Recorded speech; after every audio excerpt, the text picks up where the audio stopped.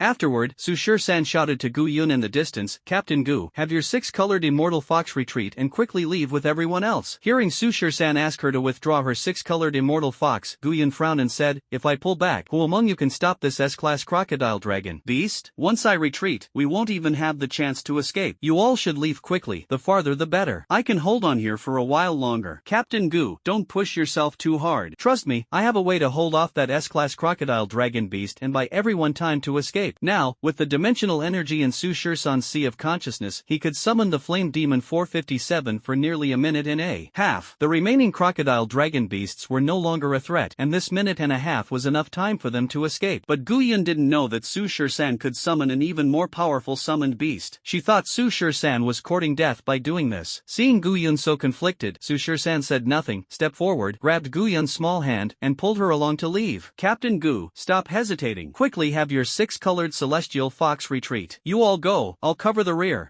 Seeing Su Shisan so resolute, Gu Yun had no choice but to trust him. Moreover, she was indeed nearing her limit. The dimensional energy within her sea of consciousness had been greatly depleted, and her 6-colored celestial fox was injured once again. Not to mention a minute, even holding on for another half a minute would be considered good enough. However, just as Gu Yun was about to withdraw her 6-colored celestial fox, she saw violent waves suddenly erupting layer upon layer in the center of the vast lake in the distance. Another massive crocodile dragon beast emerged from the lake, its giant tail stirring up surging waves, directly striking Gu Yun's 6-colored celestial fox and sending it flying. By the lakeside, Gu Yun's face instantly turned pale, and a trace of blood seeped from the corner of her mouth. Obviously, her 6-colored celestial fox was already gravely injured and on the brink of death. This sudden turn of events caught everyone everyone off guard. While the crowd was still in shock, the massive crocodile dragon beast in the center of the lake opened its abyssal maw, unleashing an endless torrent of raging floodwaters from its mouth. The floodwaters surged with incredible force, as if draining half the lake. The overwhelming deluge immediately engulfed everyone, ravaging and sweeping through everything in its path. About half a minute later, the raging floodwaters gradually subsided. Su Shisan, Gu Yun, Xin Xianong, and Li Feiyang were scattered in all directions by the flood, with everyone choking heavily on the lake water. Not only were they choking, but everyone was also seriously injured, struggling to stand up one by one while patting their chests. The group looked toward the lake surface and saw an even larger crocodile dragon beast standing there, exuding an aura far more terrifying than the other S-class crocodile dragon beast. Two of them. There are actually two S-class crocodile dragon beasts. This second S-class crocodile dragon beast is a female, even stronger than the first male one. Damn it, did I forget to check the almanac before going out today? How could I run into something like this? Li Feiyang clutched his chest, cursing loudly. It turns out they had been fighting for so long, and there was another S-class crocodile dragon beast hidden in the lake. This beast group actually had two S-class crocodile dragon beasts. This probability is even more absurd than hitting the glory crystal in a single draw in 10-cent games. At this moment, everyone's heart sank, their faces ashen, including Gu Yun. If the evolved mosquito woman had just given everyone hope to survive, then now, the appearance of this second crocodile dragon beast had once again extinguished that hope. Even Su Shisan's expression was extremely grim at this moment. Originally, Su Shisan had planned everything very well. He had 682,049 and Mosquito Girl hold off the beast horde, while allowing Mosquito Girl to complete her evolution. The evolved Mosquito Girl gave Su Shisan a huge surprise by taking care of most of the crocodile beasts, greatly increasing their chances of escape. Finally, Su Shisan planned to summon Flame Demon 457 to cover their retreat, while everyone concentrated their efforts on finding a breakthrough point, with a high probability of escaping. Man proposes, but God disposes. Who would have thought that this lake concealed an even more powerful S-class crocodile dragon beast? Oh vast heavens, why are you so unkind to me? Is the heavens determined to destroy me? Su Shisan cursed inwardly. At this moment, a commotion could be heard from the surroundings. Damn it! Some nearby sea level, B level, and even A level ferocious beasts also heard the noise and started gathering here. Looking around, there were hundreds of them. No need to guess, these ferocious beasts were definitely attracted by Mosquito Girl's mosquito army earlier, as well as the sounds of the battle here. You must know, this is a forest-restricted area, teeming with countless ferocious beasts. Just now, Su Shisan and his group fought against the crocodile dragon beast herd, causing such a commotion that it would be strange if it didn't attract them. At this moment, 049 jumped onto the treetop of a large tree again and delivered another message to Su Shisan. A large-scale disturbance could be heard in the distance, likely indicating that the beast herd from the bushes was encircling this area. Hearing this news, Su Shisan's heart instantly turned cold, adding insult to injury. If there was still a 1% chance of escape earlier, now there isn't even a 1 in 1,000. It's over, completely over this time. Now, there are two S-class crocodile dragon beasts in front, many ferocious beasts surrounding them, and an even larger wave of beasts behind. In the sky, a group of flying ferocious beasts is watching intently. Even if Su Shisan summons Flame Demon 457 now, even if Flame Demon 457 can hold off those two S-class crocodile dragon beasts, even if they can find a breakthrough to escape. However, while Flame Demon 457 can hold off those two S-class crocodile dragon beasts, it absolutely cannot kill them, and with Su Shisan's current energy, Flame Demon 457 can only last for a minute and a half. In this brief minute and a half, even if they ran out, how far could they possibly go? After Flame Demon 457 disappears, those two crocodile dragon beasts will inevitably catch up again in a short time, and they will still die. Clearly, they have already reached a dead end. Do we really have to wait here to die? Su Shisan clenched his fists tightly, feeling deeply unwilling. Gu Yun, standing to the side, looked pale, her heart filled with deep regret. If she had known it would come to this, she wouldn't have given in to greed at the time. If she had firmly refused Li Feiyang and the others and left with them, they wouldn't have fallen into this irreparable situation. It was all her own fault, but now was not the time for regret. Gu Yun said to everyone, "You all find a way to escape. I'll figure out how to hold off these two S-class crocodile dragon beasts." Gu Yun's six-colored celestial fox was severely injured, but she still had an A-grade contract beast. However, when she said this, she was extremely lacking in confidence. Li Feiyang, Hu Kai, and the others also understood that in the current situation, leaving was not something they could just decide to do. Today, it seemed their group was destined to fall here. Looking again at the two S-class crocodile dragon beasts, they looked down at Gu Yun, Su Shisan, and their group from above, not in a hurry to make a move, but instead gazing at them with a contemptuous look. It seemed that these two S-class crocodile dragon beasts intended to use Gu Yun, Su Shisan, and their group as bait to attract more ferocious beasts from the surroundings. After all, a high-level summoner is an unparalleled delicacy for any ferocious ferocious beast, and the dimensional energy within them could even help these beasts advance their strength to a higher level. This is precisely why humans hold such an immense allure for ferocious beasts. Seeing the increasing number of ferocious beasts around them, if the herd from the bushes surrounded them, not even a deity could save them. Therefore, they must seize this slim chance to save themselves. Su Shur-san kept pondering ways to escape, and the only option now was for him to stay behind, hold off the two S-class crocodile dragons temporarily, and attract most of the ferocious beasts, allowing Gu Yun and the others to break through first. Once Gu Yun escaped, Su Shur-san would then figure out a way to deal with the two S-class crocodile dragons. That's right, there's only one way now. First, let Gu Yun and the others escape, then kill those two S-class crocodile dragon beasts myself. If these two S-class crocodile dragon beasts can't be killed, not only will I die, but Gu Yun and the others who escaped will also die. They must be killed. However, killing two S-class crocodile dragon beasts with Su Shur-san's current strength could be described as a fool's dream, but it's not entirely impossible. However, under this premise, Gu Yun and the others must escape. After escaping, they still have to return, otherwise he himself might also die. That's right, there's only this one way. Thinking of this, Su Shur-san didn't hesitate at all. He shouted to Gu Yun, who was beside him, "Captain Gu, take everyone and leave quickly." "Leave this to me." "Leave? Where can we go?" Gu Yun shook her head. With two S-class crocodile beasts glaring at them menacingly, there was nowhere for them to escape. Escape in the 10 o'clock direction. There are the fewest beasts there. You must break through. Su Shur-san continued shouting. "But if we leave, will these two S-class crocodile dragon beasts let us go?" Gu Yun still found it unlikely. "Don't worry, leave these two S-class crocodile dragon beasts to me. I have a way to deal with them."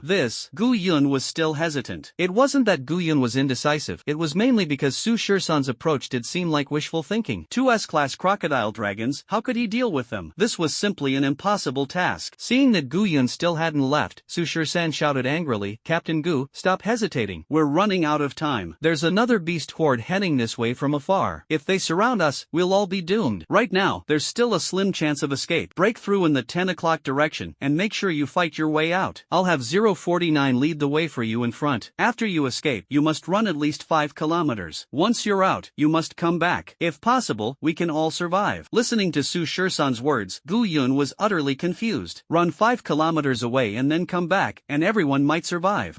What exactly is this guy trying to do? Not only did Gu Yun not understand, but no one else understood either. What exactly is Su Shur-san trying to do? "Captain Gu, if I die today, please make sure to take good care of my younger sister at the Imperial Academy. Go quickly." The last two words, Su Shur-san said with resolute determination, almost shouting them out. Although she didn't know what Su Shur-san was planning to do, seeing his resolute expression, Gu Yun could only choose to trust him. Facing death either way, it was better to follow Su Shur-san's lead and attempt to break out. Afterward, Su Shur-san ordered 049 to lead Gu Yun and her group to break out in the 10 o'clock direction. In the 10 o'clock direction, the number of ferocious beasts was relatively smaller, making it entirely possible for Gu Yun to break through. As expected, under the lead of 049, Gu Yun quickly led Li Feiyang and the others to break out. Meanwhile, Su Shur-san stayed in place, watching the two S-class crocodile dragon beasts as massive as mountains. These two S-class crocodile dragon beasts watched as Gu Yun broke through toward the distance without making any attempt to stop them. Their eyes carried disdain as they stood there quietly, watching Gu Yun and the others flee into the distance, seemingly unafraid of their escape. And rightly so, even if Gu Yun managed to run over 10 kilometers, they could catch up in no time. This is a forbidden zone, their territory. Unless Gu Yun can reach the wall at the checkpoint within 10 minutes, she won't escape their clutches. Therefore, these two S-class crocodile dragon beasts are not at all worried about Gu Yun and her group trying to escape. It's nothing more than a futile struggle. After observing Gu Yun's group, the two S-class crocodile dragon beasts turned their gaze to Su Shur-san, who appeared as insignificant as an ant beneath them. Their eyes carried curiosity, unable to understand why Su Shur-san didn't run away, why he didn't make a final desperate attempt to struggle. The male S-class crocodile dragon beast lowered its body, its large eyes fixed on Su Shur-san below. A burst of hot air sprayed from its nostrils, like a hurricane, directly blowing Su Shur-san several meters away. Su Shur-san struggled to get up from the ground, wiping the blood that trickled from the corner of his mouth. He also stared intently at the two massive creatures in front of him. "Damn it! Just you wait, I'll kill you in a bit." Su Shur-san spat on the ground and cursed fiercely, while calculating in his mind how far Gu Yun and the others had run. Su Shur-san spat on the ground. It seemed that the two S-class crocodile dragon beasts could tell he was cursing at them. The male S-class crocodile dragon beast lifted its thick forelimb and stomped fiercely on the ground. In an instant, Su Shur-san felt the earth shake and the mountains tremble. The ground before him cracked open, and he almost fell into the fissure. The two S-class crocodile dragon beasts seemed to be toying with Su Shur-san like a plaything. Meanwhile, behind Su Shur-san, ferocious beasts were gathering, and and their numbers were increasing. However, these fierce beasts did not dare to approach and only dared to watch Su-San from afar. At this moment, a black hole-like space suddenly appeared on a clearing not far away. Corrosion Elder 106 finally emerged from its pocket dimension. Besides Corrosion Elder 106, the pseudo-beast king that had been dragged into the pocket dimension earlier, the A-rank peak crocodile dragon beast, also came out. However, the A-rank crocodile dragon beast was left with only a massive head. Seeing that Corrosion Elder 106 actually killed that pseudo-beast king, Su-San was also shocked. Sure enough, within the pocket dimension of Corrosion Elder 106, it was invincible. Even a crocodile dragon beast comparable to S-Class was no match for it. Seeing 106 emerge, Su-San immediately ordered it to continue releasing corrosive liquid, spreading it across the land in front of them. The two S-Class crocodile dragon beasts, upon seeing the pseudo-beast king dead, let out an enraged roar. The male S-Class crocodile dragon beast took a step forward, about to crush Su-San. However, its massive foot accidentally came into contact with the corrosive liquid of Corrosion Elder 106. In an instant, a chunk of the S-Class crocodile dragon beast's foot was corroded away, and the pain made it instinctively retract its foot. Although this injury was insignificant to the S-Class crocodile dragon beast, it still stared in astonishment at the puddle of black liquid. This liquid, capable of corroding even it, had clearly surpassed the understanding of these two S-Class crocodile dragon beasts. Still the same saying, no matter the creature, anything beyond its understanding naturally evokes fear. The corrosive liquid of Corrosion Elder 106 actually made this S-Class crocodile dragon beast hesitate to approach. However, such minor tricks were far from enough to threaten these two S-Class crocodile dragon beasts. The female crocodile dragon beast casually blew a breath, directly sending Su-San and Corrosion Elder 106 flying. Su-San once again crashed heavily to the ground. Clutching his chest as he got up, Su-San spat again, thinking to himself that Gu Yun and the others must have run quite far by now. However, there should still be some time left, so Su-San had no choice but to grit his teeth and hold on. Afterward, Su-San summoned the Undying War God 096 once more, intending to use 096 to buy some time. Although 096 posed no real threat to the two S-Class crocodile dragon beasts, it could still pique their curiosity. Sure enough, upon seeing 096, it went berserk and charged madly at the two massive crocodile dragon beasts. 096 rushed to the feet of the S-Class crocodile dragon beast, starting to tear and bite, but 096 was relatively small in size. The human-sized 096 was not even as big as the toenail of this crocodile dragon beast. However, ever since Su-San's strength had grown stronger, 096's power had also increased accordingly. At the beginning of the young summoner competition, 096 barely managed to break the strength of D-class summoned beasts, with its own strength being at most D-class. But now, 096's strength is at least equivalent to that of a Class C summoned beast. However, for 096 to break through the defense of an S-Class crocodile dragon beast is still somewhat difficult. 096 was seen tearing and biting at the foot of the crocodile dragon beast, finally ripping off a piece of its flesh. The S-Class crocodile dragon beast immediately felt as if it had been stung by an ant. Seeing the summoned beast, which was not even as big as its nostril, managed to injure it, the S-Class crocodile dragon beast stomped on 096 with its foot. Originally thinking that this stomp would kill 096, the S-Class crocodile dragon beast lifted its foot to check, only to find that 096 was completely unharmed and continued to get up and bite it. Seeing this, the S-Class crocodile dragon beast stomped several more times in succession, causing the ground to tremble. But when it lifted its foot to check again, 096 was still not dead. For a moment, both the male and female S-Class crocodile dragon beasts exchanged surprised glances. It's like stepping on an ant repeatedly, yet after several stomps, the ant still isn't dead. Afterward, the male S-Class crocodile dragon beast began to grind 096 with its foot, pressing it into the ground and rubbing it over and over. After rubbing for quite a while, the S-Class crocodile dragon beast lifted its foot again, only to find that 096 was still completely unharmed, as if nothing had happened. Seeing this, for the first time, shock appeared in the eyes of the two S-Class crocodile dragon beasts. The male S-Class crocodile dragon beast let out an angry roar, venting its emotions. Clearly, it has a bit of an obsessive-compulsive disorder. Afterward, the male S-Class crocodile dragon beast furiously stomped on 096 with its paw. Bang, bang, bang, bang. With each step, the earth trembled. After stomping numerous times, the S-Class crocodile dragon beast lifted its foot again to see that 096 was still not dead. A roar filled with both anger and frustration echoed throughout the entire forest. The obsessive-compulsive S-Class crocodile dragon beast was completely enraged. It began to stomp on 096 even more fiercely, grinding it in various ways with its foot, but 096 simply wouldn't die. Roar! The female S-Class crocodile dragon beast nearby saw this and quickly stopped the male crocodile dragon beast, then suddenly blew a gust of air, sending 096 flying away. This was to signal it to stop playing around. There were more important matters at hand. The The male crocodile dragon beast was very angry and turned its gaze toward Su Shur-san, as well as Gu Yun, who had fled far away. It didn't want to play anymore. Then, the male crocodile dragon beast stepped forward, ready to crush Su Shur-san to death before chasing after Gu Yun and the others. But at this moment, Su Shur-san stared at them and began to sneer coldly. That's enough. This time, I'll damn well risk it all. An S-class ferocious beast, so what? I'll still take you down. Shit. Damn you. With a furious roar from Su Shur-san, the dimensional energy within his sea of consciousness instantly boiled. It seemed as if a blazing fire was burning within Su Shur-san's sea of consciousness, and the remaining half of the dimensional energy surged and raged like roaring waves. In the next second, the boiling energy within Su Shur-san's sea of consciousness was instantly drained. In front of him, a colossal dimensional gate slowly appeared. As the gate gradually opened, an infinite oppressive force emanated from the dimensional gate, so powerful that all the ferocious beasts behind Su Shur-san prostrated themselves on the ground. The two S-class crocodile dragon beasts were instantly frozen in place,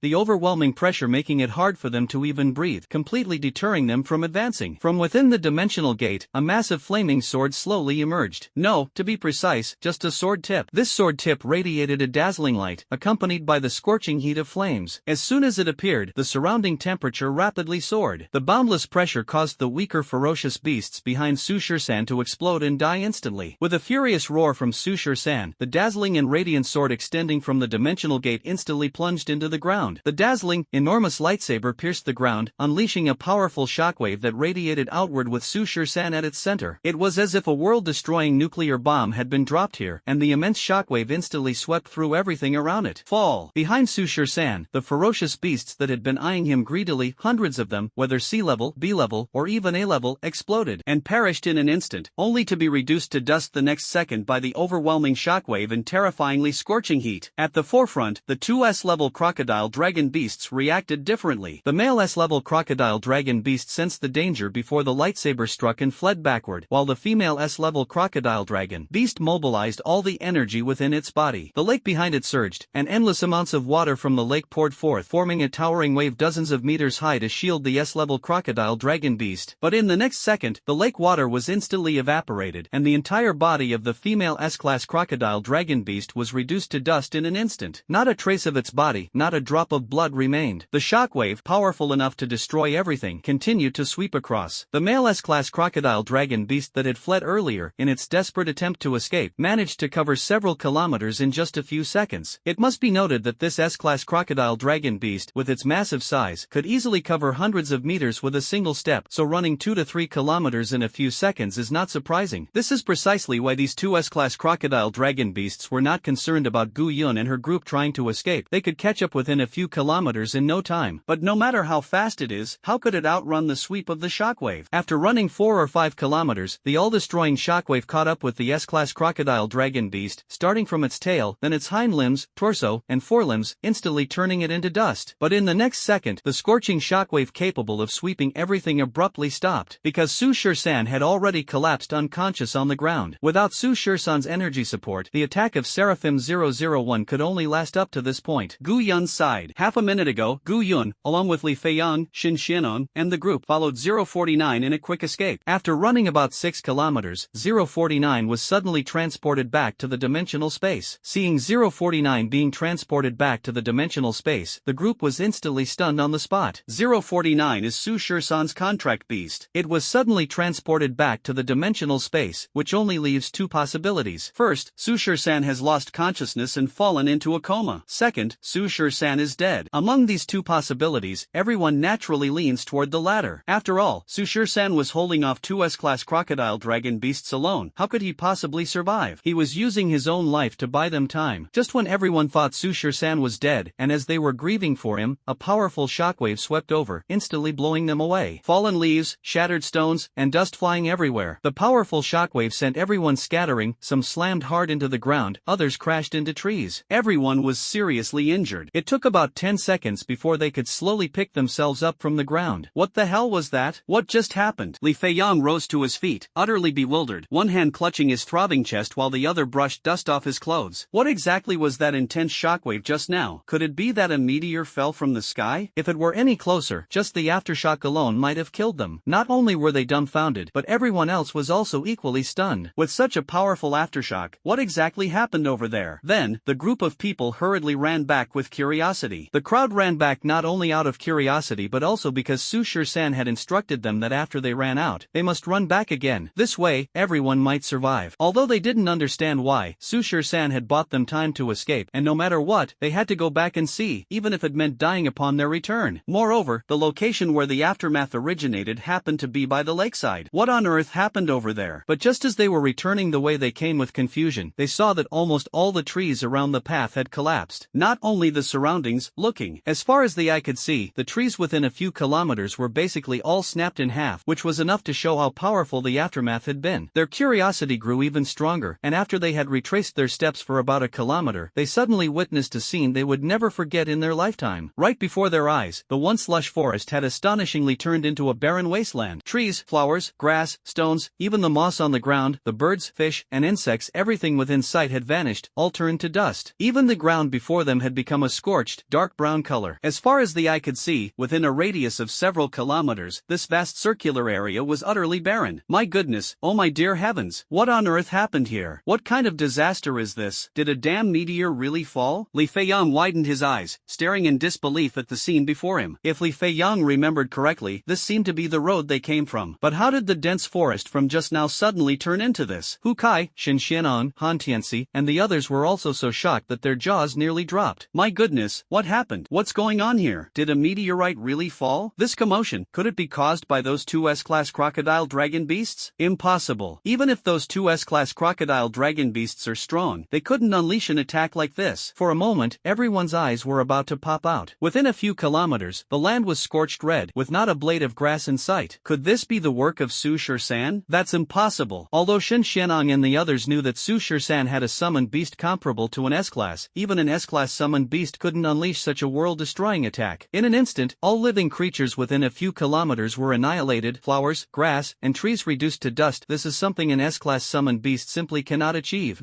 So what exactly is going on here? No! A group of people walked across the scorched red earth, their eyes wide open, mouths agape, wearing expressions of utter shock as if surrounded by ghosts. At that moment, Anelia suddenly summoned her flying summoned beast, the bat-winged dragon snake. Without any nonsense, Anelia quickly jumped onto the bat-winged dragon snake and flew into the distance. Seeing this, Li Feiyang, Hu Kai, and the others immediately shouted, "Hey, Miss Anelia, where are you going? Stop shouting, hurry, and follow." Gu Yun gazed into the distance, seemingly spotting something, and then quickly led the group running toward the far-off location. Actually, at the moment the lightsaber descended, the energy within Su Shur-san's sea of consciousness was rapidly drained, causing him to collapse unconscious on the ground, completely losing awareness. However, the shockwave capable of destroying everything had already spread out. Fortunately, Su Shur-san was currently too weak and could only release a small portion of Seraph 001's energy. If Seraph 001 were to unleash all the power within, not just a radius of 5 kilometers, but even a radius of 1,000 kilometers would be reduced to dust. Over at Su Shur-san's side, although the terrifying attack of Seraph 001 destroyed everything around, even the two S-class crocodile dragon beasts were not spared. However, the few ferocious beasts that were circling in the sky earlier were not affected because they were flying very high. Nevertheless, the earlier attack scared these flying beasts in the sky out of their wits. Even long after the shockwaves had dissipated, they still dared not come down. In the end, these flying ferocious beasts still landed on the ground. Meanwhile, Su Shur-san remained lying in the same spot as before, unconscious and motionless. The few landed flying ferocious beasts stared at Su Shur-san lying on the ground from a great distance, not daring to approach. They were scared. Just now, they were scared off. However, these fierce beasts, seeing Su Shur-san lying motionless on the ground, eventually mustered up the courage to slowly approach. At this moment, these flying fierce beasts also confirmed that Su Shur-san was unconscious, and an A-level flying fierce beast was about to step forward to devour him. But before it could get close, a vine suddenly descended from the sky, wrapped around Su Shur-san's body, and lifted him into the air. It was Anelia, riding the bat-winged dragon snake. Anelia arrived just in time. If she had been a few seconds later, Su Shur-san would have surely been torn apart by those flying beasts. After Anelia used the vines of the Phoenix Forest God to pull Su Shur-san up into the air, she quickly embraced him. Then, she had the Phoenix Forest God's vines bind the two of them together with the bat-winged dragon snake, effectively creating a safety belt. Anelia then cut the vines, and the dimensional gate in the air swiftly closed. This set of maneuvers was extremely smooth. After saving Su Shur-san, Anelia intended to have her bat-winged dragon snake turn around and reunite with Gu Yun and the others. However, with a quick glance behind her, Anelia noticed several ferocious beasts flying in from the direction she had come. If she turned back to meet up with Gu Yun, she would undoubtedly face attacks from those flying beasts, making the situation even more perilous. Without any hesitation, Anelia flew straight ahead, heading deeper into the forbidden zone. The flying beasts on the ground, seeing their prey escape, also soared into the sky and chased after Anelia. Thus, Anelia was forced to flee deep into the forbidden zone. Disregarding the powerful air currents, Anelia commanded the bat-winged dragon serpent to fly with all its might. Fortunately, Anelia had the phoenix forest spirit use vines to bind them together with the bat-winged dragon serpent's body. No matter how strong the air currents were, Anelia was no longer afraid of being blown away. In this way, the bat-winged dragon serpent fled with all its strength toward the depths of the forbidden zone, while a group of flying ferocious beasts pursued relentlessly from behind. Gu Yun sighed. When Gu Yun, Li Feiyang, and Xin Xianang arrived at the location, Anelia was already riding the bat-winged dragon snake, taking Su Shisan deeper into the restricted area. Behind them, a group of flying ferocious beasts was in hot pursuit. Seeing this, Li Feiyang was extremely anxious. Captain Gu, what should we do now? Should we go after them? In response, Gu Yun could only shake her head helplessly. Go after them? How could they possibly catch up? Gu Yun could only summon her own B-level flying beast to catch up, but with so many people riding her flying summoned beast, it couldn't fly very fast. If it went slightly faster, the powerful air resistance in the sky could blow them away. Moreover, even if they caught up, it would be a death sentence. In the sky, they had no way to fight, making them nothing more than live targets for those flying ferocious beasts. So, they simply couldn't catch up and could only return to request assistance. Thus, Gu Yun decisively said, "Let's go back and contact the tribunal immediately." Just as everyone was preparing to return, Li Qingxiu pointed to the distance and said, "Captain Gu, look over there, what is that?" Everyone followed the direction of Li Qingxiu's finger and saw in the distance, about 5 kilometers away, what appeared to be a giant head on the ground. Strictly speaking, it was destroyed. It seems that the shockwave destroyed the body of this S-class crocodile dragon beast, but before it could destroy its head as well, the shockwave disappeared. Thus, this S-class crocodile dragon beast was left with only a massive head. Seeing this, everyone looked at each other, their faces filled with shock.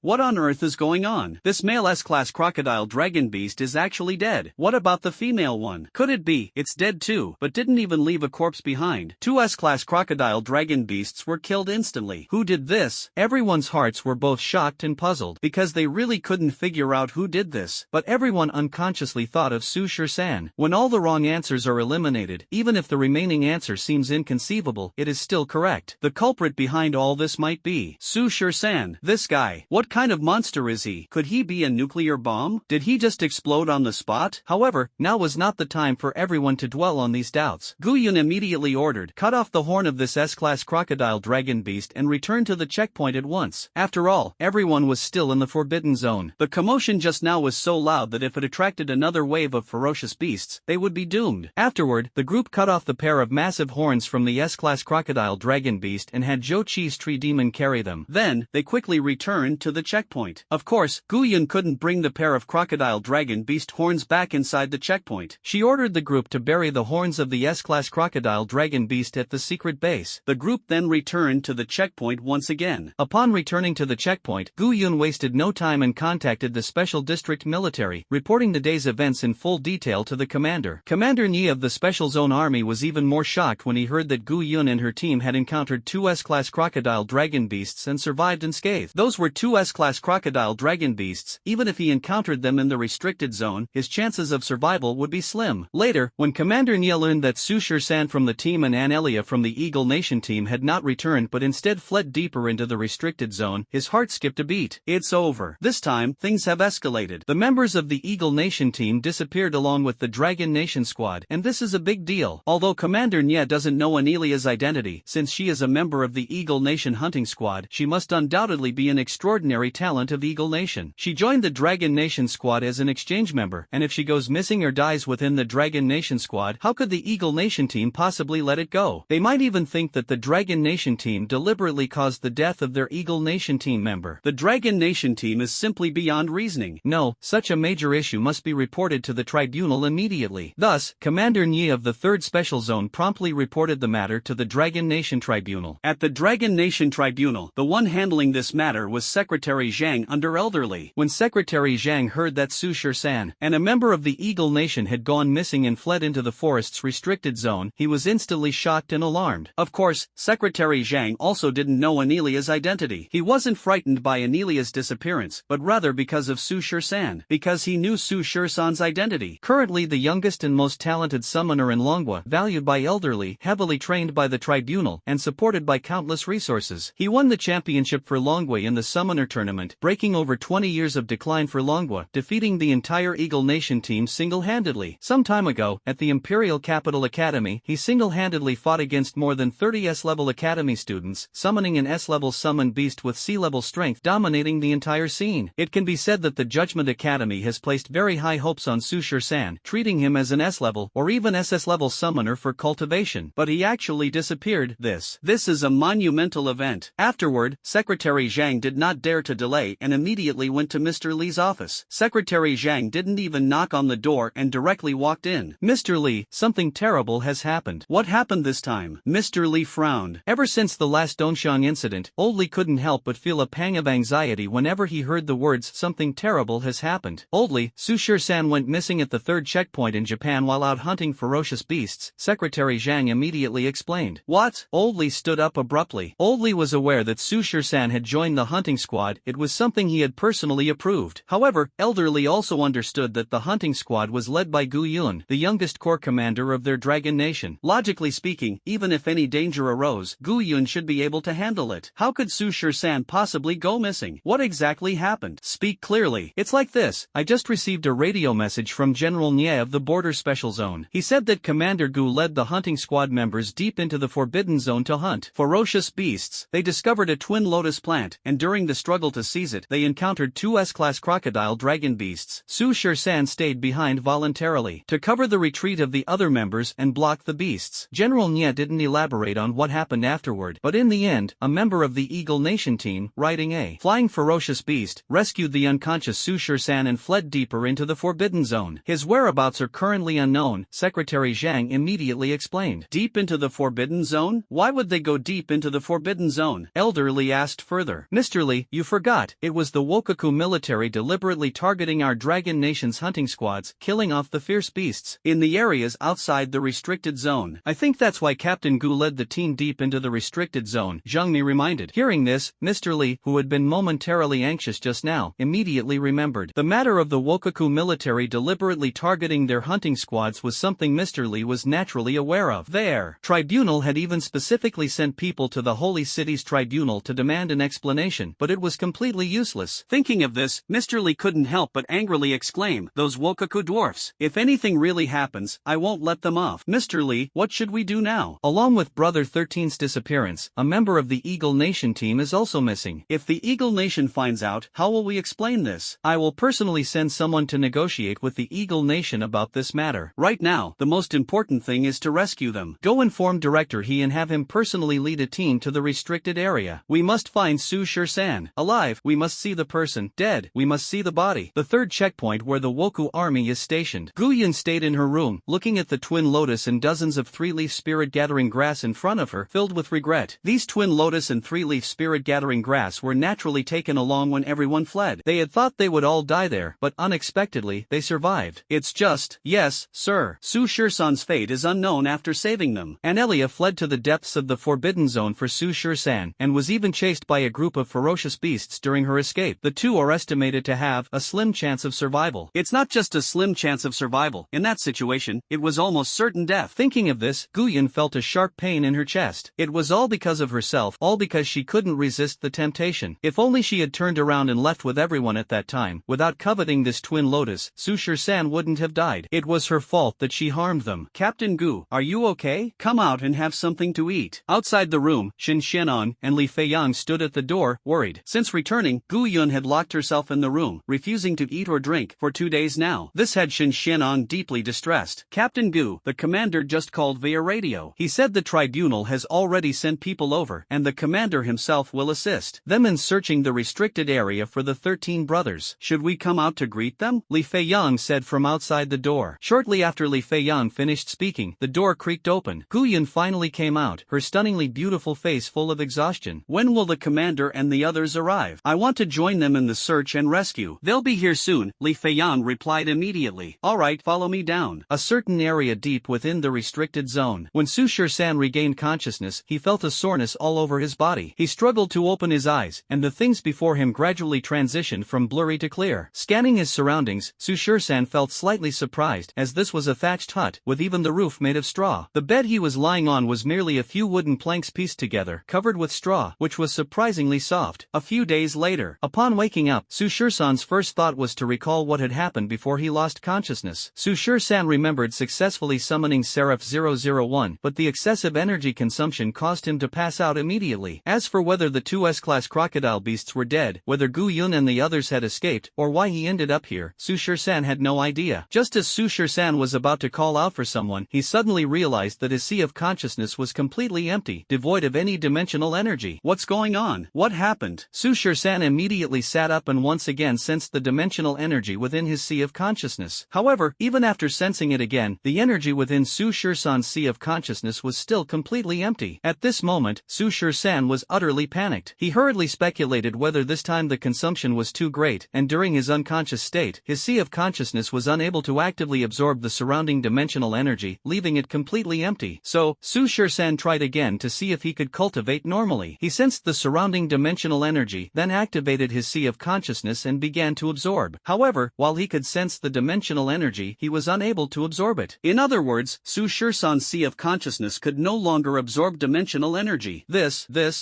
Su-Shur-san was completely flustered and hurriedly tried again. But no matter how many times he tried, he still couldn't absorb dimensional energy. Could it be that this time, the after-effects of Su-Shur-san forcibly summoning Seraph 001 were too severe? You must know that when Su-Shur-san summoned Seraph 001, he was merely a sea-level summoner. Although the dimensional energy in his sea of consciousness was as abundant as that of a B-level summoner, it was greatly depleted at the time, leaving only about 40 to 50% remaining. And Seraph 001, in this world, is undoubtedly an SSS-level summoned beast. Although at that time, only the tip of Seraph 001's sword was revealed and it wasn't fully summoned, the energy released was just a small portion. But after all, it was still SSS level. Su-Shur-san essentially crossed a gap of 4 or 5 levels to forcibly summon it. Su-Shur-san originally thought that even if he forcibly summoned Seraph 001, it wouldn't be a big problem. At most, it would be like when he summoned Flame Demon 457, the energy in his sea of consciousness would be depleted, and a good night's sleep would fix it. What now? What should I do? Su-Shur-san once again felt his body and discovered that he was merely unable to absorb dimensional energy. However, his physical attributes were still those of a summoner, and even stronger than before. Tearing apart an E-level ferocious beast with his bare hands was now no problem at all. What's going on with my own sea of consciousness? No, Su-Shur-san has to go ask Old Chen. As the country's top research expert, Old Chen must have studied this area as well. So, Su-Shur-san got up to go find Old Chen. But now, as soon as he stepped outside, Su-Shur-san was dumbfounded. Right outside the thatched hut was still an endless forest, surrounded by rows of similar thatched huts. A group of oddly dressed women were squatting on the ground, cooking over a fire. They were wearing clothes woven from animal pelts, looking very much like primitive people. When they saw Su-Shur-san awake, one of the women immediately ran into a thatched hut. Shortly after, Anelia emerged from that hut. Seeing that it was Anelia, Su-Shur-san felt slightly relieved. Anelia saw that Su-Shur-san had woken up and immediately ran over. You're finally awake. Come inside first, it's chilly outside. Annie, what exactly is going on? Where are we? Su-Shur-san hurriedly asked. Now, Su-Shur-san's mind was filled with countless questions. At the moment when everyone was in crisis, Su-Shur-san immediately came up with a bold plan to summon Seraph 001. However, Su-Shur-san was still too weak to control the energy of Seraph 001. Therefore, he asked Gu-yun to lead everyone in breaking through. Because if Gu-yun and Shin Shenang stayed by Su-Shur-san's side, there was a high probability they would be wiped out along with Seraph 001. So, Su-Shur-san first had Gu-yun lead the group to break through, while he stayed behind to cover them. Once Gu-yun had run far enough, Su-Shur-san would then summon Seraph 001. Although Su-Shur-san couldn't control the energy of Seraph 001, he had absolute control over it. It would definitely protect its master automatically and wouldn't harm him. However, Su-Shur-san surely knew that once he summoned Seraph 001, it would consume a tremendous amount of energy, causing him to pass out. That's why Su-Shur-san instructed Gu-yun and the others to make sure to return and rescue him as well. This is Su-Shur-san's entire plan. Su-Shur-san isn't quite sure if the plan succeeded or not, but right now, he's really confused. Where is he now? What was up with that group of primitives just now? How are Gu-yun, Li Feiyang, and Shin Shenang doing? Let's talk inside. Anelia pulled Su-Shur-san into the house and had him sit down again. Then, Anelia explained, we're still in the depths of the restricted zone. Still in the depths of the restricted zone? What do you mean? Su-Shur-san frowned, not quite understanding. Anelia then explained what had happened. It was like this: at the time, Sister Gu and I managed to escape. After fleeing about 6 kilometers, a powerful shockwave suddenly occurred, blowing all of us away. Afterward, we hurried back to see what had happened. We found that the lakeside area where we had fought the beast horde earlier had turned into a scorched wasteland spanning 5 kilometers. From a distance, I saw what seemed to be a group of flying beasts circling in the sky before landing on the ground, so I immediately rode the batwing dragon snake to rush over. When I arrived, I saw you unconscious, lying on the ground, almost being eaten by that group of flying beasts. I quickly rescued you. After saving you, I initially planned to turn back and reunite with Sister Gu, but a few ferocious beasts flew over from that direction. I had no choice but to take you and flee deeper into the Forbidden Zone. I carried you flying all the way, covering several hundred kilometers. Those ferocious beasts kept chasing us relentlessly. I thought we were going to die together this time, but when I flew into a certain area, those flying beasts suddenly didn't dare to follow us anymore. Just as I was feeling puzzled, a howl suddenly reached my ears, and a powerful airflow knocked us out of the sky. After that, I lost consciousness. However, I woke up quickly. When I came to, I was already inside this thatched hut. Later, I found out that we had entered a primitive tribe. A primitive tribe? Su-Shur-san felt it was incredibly strange, as if he were listening to a story. That's right, this is a primitive tribe. It's about over 500 kilometers from the wall, and Elia nodded. Su-Shur-san's face was full of disbelief. Are you saying that there are people living here, in the forest forbidden zone 500 kilometers away from the wall? That's right, Anelia nodded. In fact, Anelia was also very surprised when she first heard about this. Her inherent understanding since childhood made her believe that all humans lived within the walls, and outside the walls were ferocious beasts, making it impossible for humans to exist there. According to what these people said, their ancestors have lived here for hundreds of years. But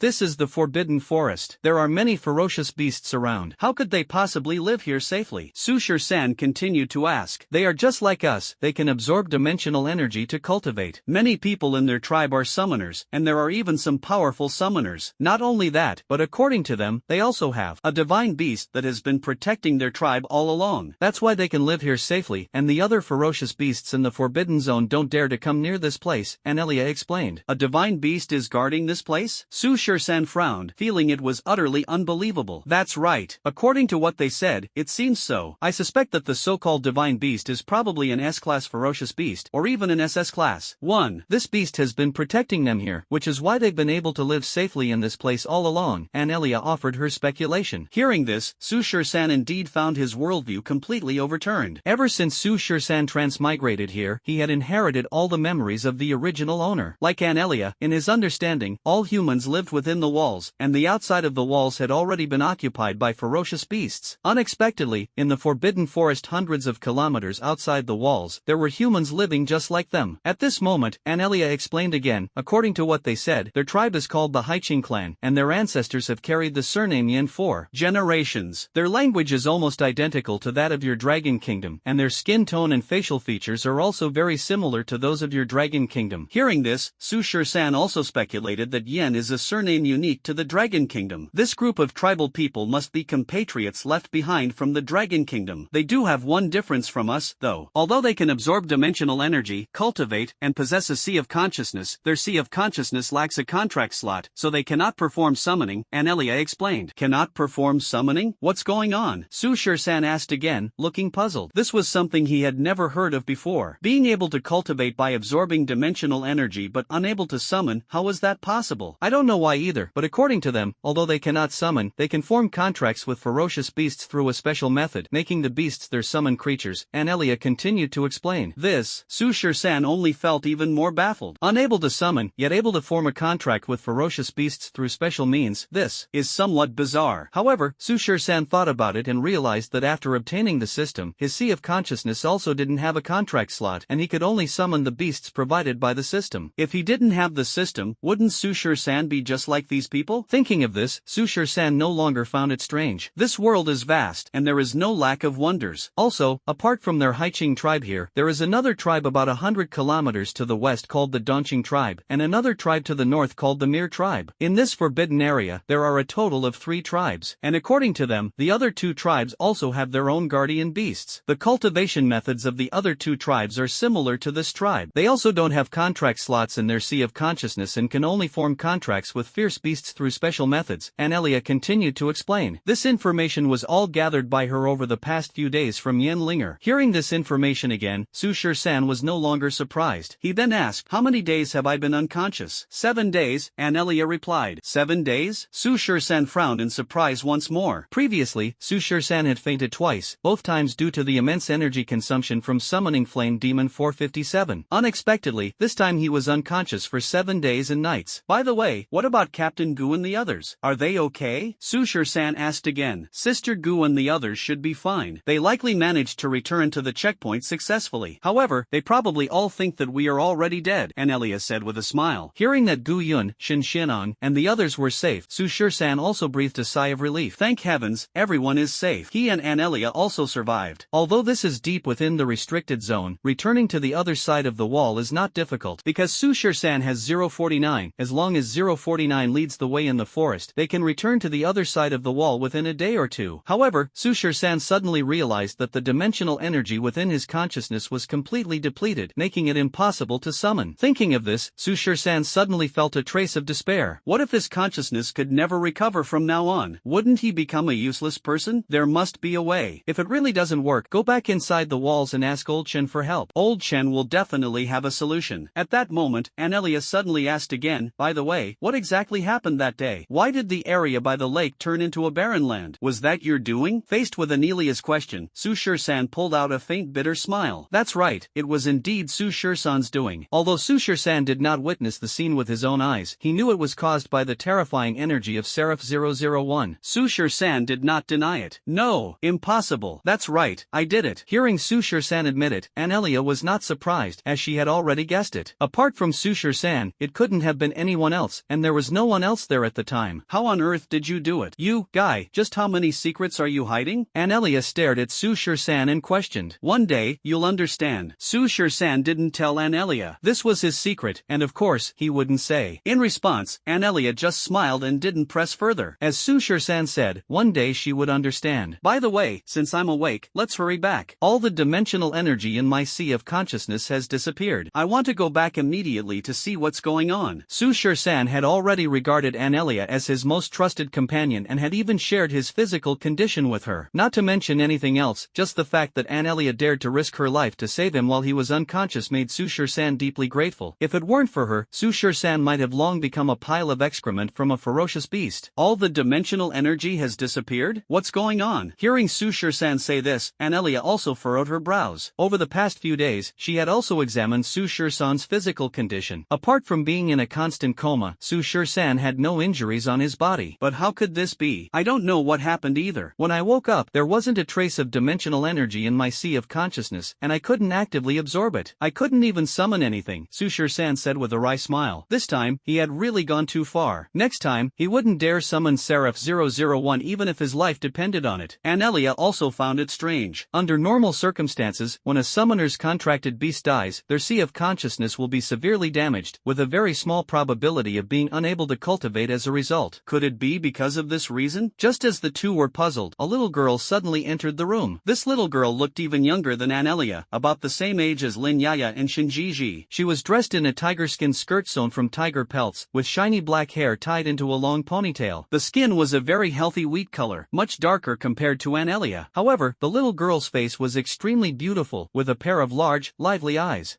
Above her brows and on her forehead, some kind of paint was used to create colorful makeup, both cute and delicate. As soon as the little girl came in and saw Sushir-san awake, she excitedly shouted, "Ah, Sister Annie, Brother Shir-san is awake. I'll go bring Brother 13 some meat soup to nourish him." Saying this, Yen Linger was about to go fetch meat soup for Sushir-san. "Linger, no need. Come here, I have something to ask you." Anelia beckoned and pulled Yen Linger into her arms. "Annie sister, what is it?" In the past few days, Anelia and Yen Linger had already become good friends, and the people in the tribe were also very kind to the two outsiders, Anelia and Sushir-san. This was because Anelia had also introduced them to a whole new world. Before this, everyone in the tribe was unaware of what existed beyond the walls. It was the arrival of Anelia and Sushir-san that allowed them to witness a new world. These past few days, Yen Linger and Anelia slept together, and when she couldn't sleep at night, Yen Linger would always pester Anelia to tell her about the world inside the walls. "Linger, in the next couple of days, we plan to leave the tribe and return to our place. However, this is the forest's restricted area, and it's several hundred kilometers away from our place. Do you know if there's any shortcut to quickly pass through the restricted area?" Anelia asked. "Ah, Annie's sister, you're leaving?" Yen Linger looked disappointed, clearly reluctant to part with Anelia. "Yes, after all, we are not members of your tribe, and there are family members waiting for us on the other side of the wall." Anelia gently patted Yen Linger's head. In front of Yen Linger, Anelia Anelia seemed more like an elder sister. Alright, but I don't know of any shortcuts through this forest. The areas where our people usually move around are within a radius of 30 kilometers. My father and grandfather have only ever been as far as 120 kilometers. Yenlinger shook her head. Clearly, they didn't know of any shortcuts through the forest's restricted zone either. Alright, Anelia wasn't disappointed either. The direction of the wall was southwest of the tribe. Even without a shortcut, Anelia could find the wall by heading southwest for 600 or 700 kilometers, following the path she had taken to get there. However, this distance of 600 or 700 kilometers couldn't be covered in just a day or two, and crossing the restricted zone carried significant risks. If Su Shirsan's 049 leads the way, the risks will definitely be greatly reduced. Thinking of this, Anelia suddenly asked Yenlinger, Linger, does your tribe have any kind of spiritual medicine that can restore the Sea of Consciousness? No, I mean the Divine Sea? Previously, Yenlinger had mentioned to Anelia that there was a very tall mountain far from their tribe, where many spiritual medicines grew, and many of them could be used for cultivation. If there is spiritual medicine here that can restore Su Shirsan's Sea of Consciousness, they could wait for Su Shirsan to recover before leaving, which would definitely reduce the risk significantly. Medicine to restore the Divine Sea? Sister Annie, why do you need such medicine? Yenlinger asked in confusion. It's like this, your 13th brother, after falling unconscious, the divine power in his Divine Sea disappeared, so I was asking if you have such medicine, Anelia explained. The tribe here refers to the Sea of Consciousness as the Divine Sea and the dimensional energy within it as divine power. It's just a different term, the essence is still the same. The divine power in the Sea of Divinity has disappeared? Yenlinger looked at Su Shirsan. Then she pondered and said,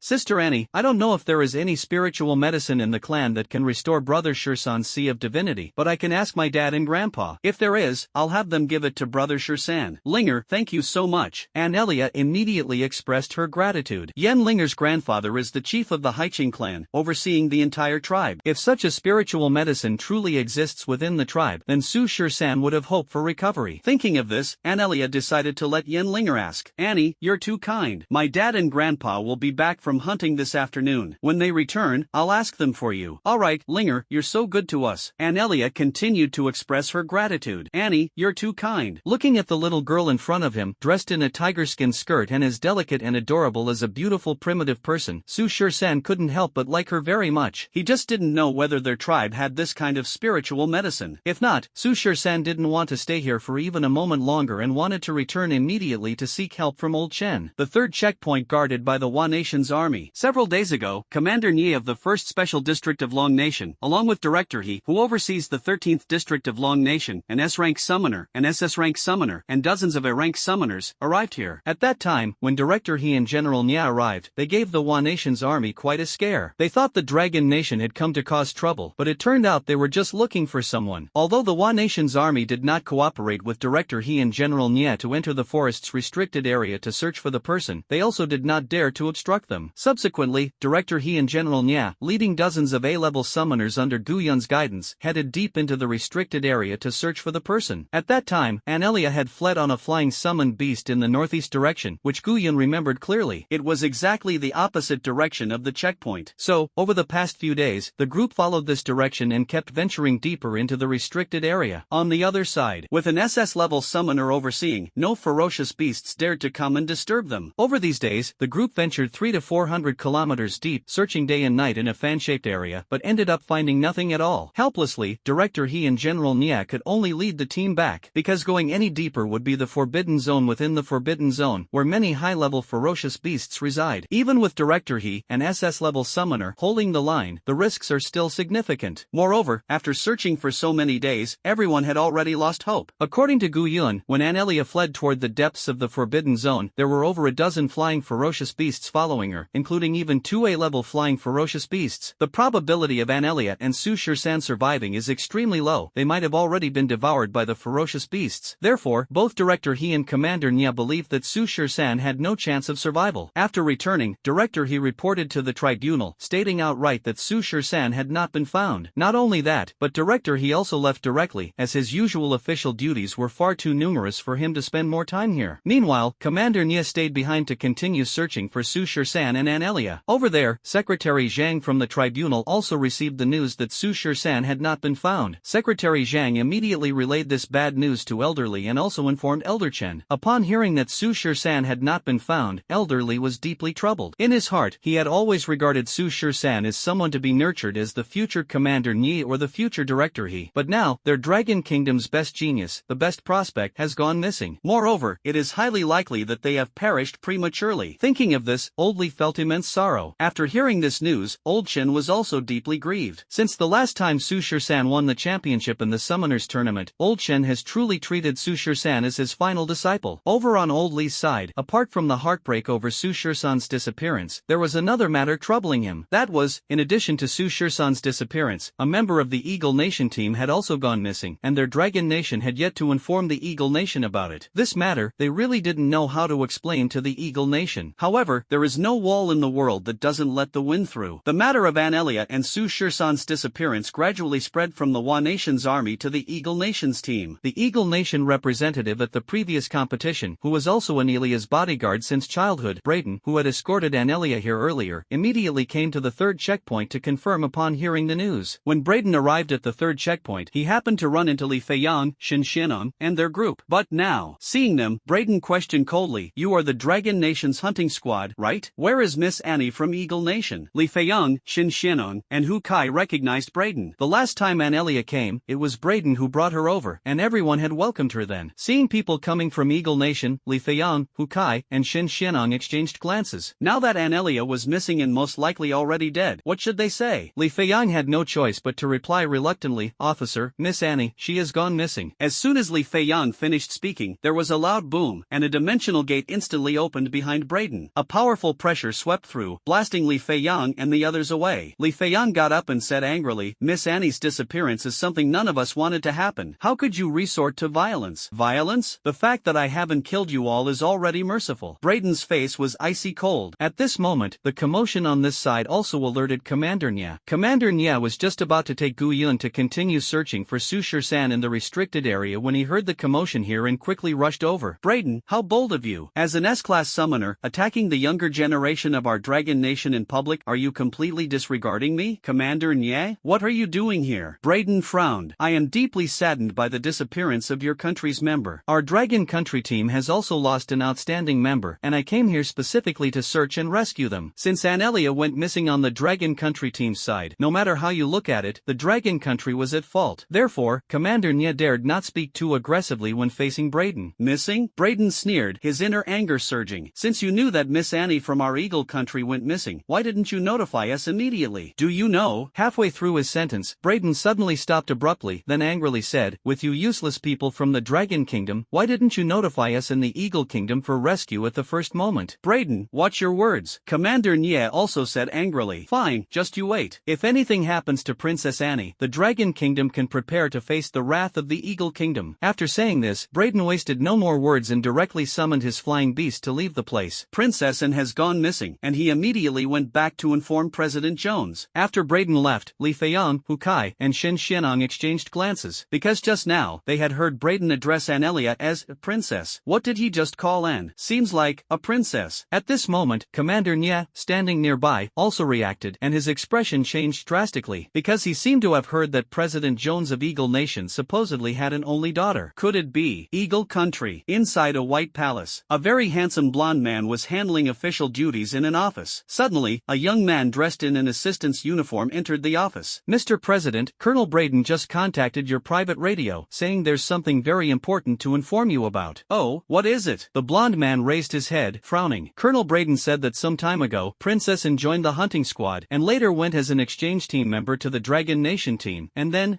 the young assistant broke out in a cold sweat, too afraid to continue. "What happened?" The blonde man stood up abruptly, his face darkening. "She disappeared." "What?" The blonde man's expression instantly turned even darker. "Say that again, what happened to Annie?" "PR Princess Annie, she disappeared." A powerful and overwhelming pressure instantly emanated, shattering the glass in the room. The items in the office were scattered all over the place, leaving a scene of utter chaos. The blonde man then walked out of the office with a grim expression. As the blonde man stepped outside the palace, a massive dimensional gate slowly opened, and a gigantic Kuanping beast soared into the sky. The beast was so enormous that it completely blocked out the sunlight, plunging the entire white palace into momentary darkness. The blonde man jumped onto the giant beast and flew straight toward the location of the Dragon Kingdom. It's over, something's wrong. I need to inform President Ethan." The young assistant who had just reported to the blonde man saw this scene and immediately felt that something major was amiss. He quickly went to contact President Ethan of the Holy City Tribunal. Boom! As for the blonde man, he was naturally the current president of the Eagle Nation, President Jones, who was also Anelia's father. Dragon Kingdom, Imperial Capital. Today, the weather in the Imperial Capital is considered pleasant, with clear skies and gentle breezes. The citizens of the Imperial Capital are busy with their own activities, some working, others shopping. But in the next moment, the once cloudless sky suddenly darkened. The citizens of the Imperial Capital looked up and saw a massive flying summoned beast suddenly appear in the sky. This summoned beast, in terms of size alone, greatly resembled the mythical Kunping beast. Its sheer size blocked out the sunlight, plunging most of the Imperial Capital into darkness. However, this giant beast had a flat body, no legs, and a long tail, somewhat resembling a manta ray from the sea. This was none other than President Jones's SS-level summoned beast, the sky-shrouding demon god. The giant beast suddenly floated above the Imperial Capital, causing all the citizens to feel a jolt in their hearts. What is happening? Is it a ferocious beast attacking the city? Just as everyone was gripped by fear, a chilling voice echoed from the sky. You all, get out here. Upon hearing this voice, the citizens of the Imperial Capital were instantly shocked. Not long after this voice fell, a few places also echoed with a loud voice. Who dares to cause trouble for us? Several massive summoned beasts flew into the sky above the Imperial Capital, staring at the sky-covering giant beast from a distance. The two rode their flying summoned beasts into the sky and saw President Jones standing atop the sky-covering demon god with a cold expression. Seeing it was Jones, a few of them asked, President Jones, why have you suddenly visited our dragon nation today? You are not qualified to speak to me. Jones, this is our territory, don't be too presumptuous. Hidajing also said angrily. Presumptuous? So what if I am? You? Just as the tension between the two sides was escalating, another flying summoned beast soared into the sky. After exchanging glances with President Jones in midair, Old Lee spoke. Jones, what exactly happened that made you come here in person? Old Mr. Lee appeared very kind, but Jones still wore a cold expression. What's the matter? Don't you know? My daughter went missing in your Dragon Nation team. Don't you know about this? Or are you deliberately pretending not to know? Faced with Jones's questioning, Old Mr. Lee and Hidashon were immediately shocked. Daughter? A few days ago, when Su Shir-san went missing, Old Mr. Lee had also heard Secretary Zhang's report. Besides Su Shir-san, a member of the Eagle Nation team had also gone missing. Old Mr. Lee had been worrying about how to explain this to the Eagle Nation, and now Jones had come looking for him. Could it be that the missing member of the Eagle Nation squad is Jones's daughter? So, Elderly hurriedly said, a few days ago, I did hear that one member of our Dragon Nation's hunting squad went missing at the third checkpoint in the Wa Nation, along with a member of your Eagle Nation squad, but we didn't know it was your daughter. I also had people do their best to search and rescue, but to no avail. At this moment, Hidashang, who was standing nearby, also explained, that's right, I personally led a team into the restricted area for the search and rescue. We went hundreds of kilometers deep, but ultimately found nothing. Then why didn't you inform us from the beginning? Why did you have to keep it hidden until now? Jones questioned again. Regarding this matter, we originally intended to conduct a rescue operation immediately. If we could rescue your country's member, it would naturally be excellent. If we couldn't, I was also planning to inform your country, Mr. Lee explained. Excuses. I think you deliberately framed my daughter, Jones said angrily. Jones, I deeply regret what happened to your daughter. We also lost an extraordinary talent. Since things have reached this point, we won't offer any excuses, but this matter was absolutely not intentional on our part. Prior to this, we were unaware of your daughter's identity. Regarding this matter, we will do our best to make amends, Mr. Lee continued to reply kindly. After all, there was indeed a mistake made initially, and the missing person was Jones's daughter. Old Mr. Lee had also heard that Jones had only one daughter, whom he doted on immensely. Now that she was missing, her fate unknown, as a father himself, Old Mr. Lee could deeply understand Jones's feelings. Compensate? How will you compensate? Even if you had 100 so-called geniuses, 10,000 so-called geniuses, they wouldn't be worth a single strand of my daughter's hair. Jones, don't go too far. Your daughter's disappearance is something none of us wanted to see. What happened that day was because our Dragon Nation team encountered an S-class ferocious beast in the Forbidden Zone. One of our members stayed behind voluntarily to hold off the beast so everyone else could retreat. Your daughter was behind us, and in order to save our Dragon Nation member, she rode her flying summoned beast into the forest Forbidden Zone. It was an accident, Hidajing explained coldly from the side. Encountered an S-class ferocious beast? Disappeared to save your Dragon Nation people? Do you really take me for a fool? Jones clearly did not believe Director He's explanation. If anything happens to my daughter, I will make sure you all pay with your lives. Pay with our lives? Jones, don't push us too far. The disappearance of your daughter is something none of us wanted to happen, and we will do our best to make amends and save her. Easy for you to say. How about I throw your daughter into the belly of a beast and see how you feel? Jones, don't go too far. Do you really want to start a war with us over this? Stop Start a war? So what? With a furious roar from Jones, an incomparably massive scarlet door suddenly appeared in the sky. The scarlet dimensional door slowly opened, and an overwhelming pressure instantly caused the expressions of several people to change drastically. A pair of enormous coiled horns slowly emerged from the dimensional door, and scarlet eyes glowed like a descending demon god. The entire sky even turned scarlet. As the enormous head emerged, a goat-headed demon face appeared, resembling the legendary devil Satan. At this moment, the sun completely lost its color, the sky and earth turned crimson, and the boundless pressure seemed to materialize, surging like massive waves, layer upon layer. Below the imperial capital, the weaker citizens were all overwhelmed by this pressure, falling to their knees, with some even spitting blood. Jones, do you truly think we are defenseless? At this moment, in the sky, opposite the enormous crimson demon god with a goat's head and ghostly face, an even larger azure dimensional gate slowly opened, and an azure dragon soared into the air. Its head resembled a qilin, its body like a serpent, its horns like a deer's, covered in azure scales, with 5 claws coiled beneath it. With the appearance of this enormous azure dragon, the oppressive force emitted by the crimson demon god was instantly neutralized. The two immense pressures clashed in midair, creating waves that seemed to overturn the entire world. The newcomer was none other than Yi Xiaotian. The azure dragon floating in the sky was none other than his SSS-level summoned beast, the ancient azure dragon. 2 SSS-level giant beasts faced off in the air, and for a moment, the heavens and earth changed color. The boundless pressure in the sky even formed a powerful storm. In the sky, just as Supreme Commander Jones, President, and Supreme Commandery were at a standoff, another flying giant beast swooped in from afar, directly positioning itself in the middle, immediately easing the tense situation. The newcomer was, of course, Supreme Commander Ethan, President, from the Holy City Tribunal. Jones, stop right now. As soon as Grand Master Ethan arrived, he immediately shouted at Jones. Facing the angry Grand Master Ethan, Jones immediately withdrew the oppressive aura of his crimson demon god. Teacher, why are you here? Faced with Grandmaster Ethan, Jones respectfully addressed him as teacher. Back when Jones had not yet become a Grandmaster and was still young, Grandmaster Ethan was his mentor. In the path of cultivation, Grandmaster Ethan treated Jones as if he were his own son. Grandmaster Ethan had only accepted 3 disciples over the years, and Jones was one of them, the youngest of the 3. In the presence of his mentor, even though he is now the esteemed Grandmaster of Eagle Nation, Jones dared not show the slightest arrogance or insolence. Why did I come here? If I hadn't come, were you planning to go to war with Dragon Country? Grand Commander Ethan displayed his usual authority, glaring angrily at Jones. As the commander of Eagle Country, Jones dared not talk back. Afterward, Grand Commander Ethan apologized to Elderly and Commandery below, saying, Brotherly, Commandery, I hope you can forgive Jones for his offenses today. No problem, after all, Dragon Country was at fault first in this matter. I completely understand Commander Jones' feelings, Commandery responded courteously. Jones's purpose for coming here was something Yi Xiaotian had naturally heard about. He could understand the anger of someone whose daughter had gone missing while part of a foreign team. At this moment, the still furious Jones said indignantly in front of Grandmaster Ethan, Teacher, Annie went missing after joining the Dragon Nation team. How can you expect me to stay calm? I think it was those Dragon Nation people who deliberately framed Annie. Sigh. Grandmaster Ethan let out a sigh. He had also heard about this matter. Anelia was practically raised under the watchful eye of Ethan Grandmaster, who treated her like his own granddaughter. When he learned of Anelia's disappearance, how could his heart not ache? However, he had come to understand the full story behind the incident. So, he advised, Jones, I've heard about Anelia's situation as well. The reason Anelia went missing was because, while she and the Dragon Nation team ventured deep into the Forbidden Zone, they encountered 2 S-class crocodile dragon beasts. A member of the Dragon Nation team stayed behind voluntarily to hold off the beasts and cover the retreat of their teammates. Anelia, in an effort to save the Dragon Nation member, was forced to flee into the forest's Forbidden Zone. I think this wasn't done intentionally by the Dragon Nation, because the missing Dragon Nation member is none other than Su Shirsan, who won the championship for the Dragon Nation in the Summoner Tournament more than half a year ago. The Dragon Nation team couldn't possibly know Anne's identity. There's no way they would deliberately frame Anne by sacrificing their most outstanding summoner. Hearing his mentor's words, Grand Commander Jones furrowed his brows, because he had heard of Su Shirsan. Annie often talked about this Su Shirsan in front of him. Back during the Summoners Tournament, the details of Annie Leah's match against Su Shirsan were something he had heard over 100 times from Annie. According to Annie, this little guy named Su Shirsan actually summoned a creature comparable to an S-class summoning beast at the critical moment. If things are really as Longhua claims, with the Longhua team encountering an S-class ferocious beast, Su Shirsan voluntarily staying behind to cover them, and Annie being forced to flee into the Forbidden Forest to save Su Shirsan, if that's truly the case, it's possible. Previously, Supreme Commander Jones didn't believe this claim, thinking it was a deliberate setup by the Dragon Kingdom, but now, he somewhat believes it. If this is really the case, then the Dragon kingdom isn't at fault. Looking at the silent and contemplative Jones, Ethan the Grand Leader spoke again. Jones, since the matter has already occurred, right and wrong no longer hold any significance. The most important issue now is to search and rescue that little girl Annie. Perhaps they are still alive. In that case, I will personally venture into the restricted zone to ensure they are found. Afterward, Ethan the Grand Leader apologized to elderly below, saying, "Brotherly, Jones has offended you in this matter. I will personally visit another day to atone on his behalf. I hope you won't take it to heart." "No problem," elderly below replied kindly. "Jones, come with me." After speaking, Grandmaster Ethan took Jones and left, while the EC order descended back to elderly's side. The sky above returned to its usual tranquility. Seeing this, the common people hiding in their homes below the imperial capital let out a sigh of relief. If two SSS-level summoners were truly battling in the skies above the imperial capital, the entire city would likely be destroyed. The Forbidden Forest, within the Haiqing tribe. As dusk approached, Yen Shuli and Yen Dagong, a father and son who had been out hunting for several days, returned with their tribesmen. Yen Shuli is Yen Linger's grandfather, and Yen Dagong is Yen Linger's father. Seeing her grandfather and father return, Yen Linger immediately ran over. Yen Linger pulled her grandfather, Yen Shuli, into his room and asked, "Grandpa, I want to ask you something. Does our clan have any kind of spiritual medicine that can heal the divine sea?" "Linger, why are you asking about this?" Yen Shuli frowned. "Grandpa, it's like this. The 13th brother who was unconscious has woken up. Sister Annie said his divine sea is injured and he can't absorb divine power anymore. So I came to ask you," Yen Linger explained. "Oh, that little one is awake?"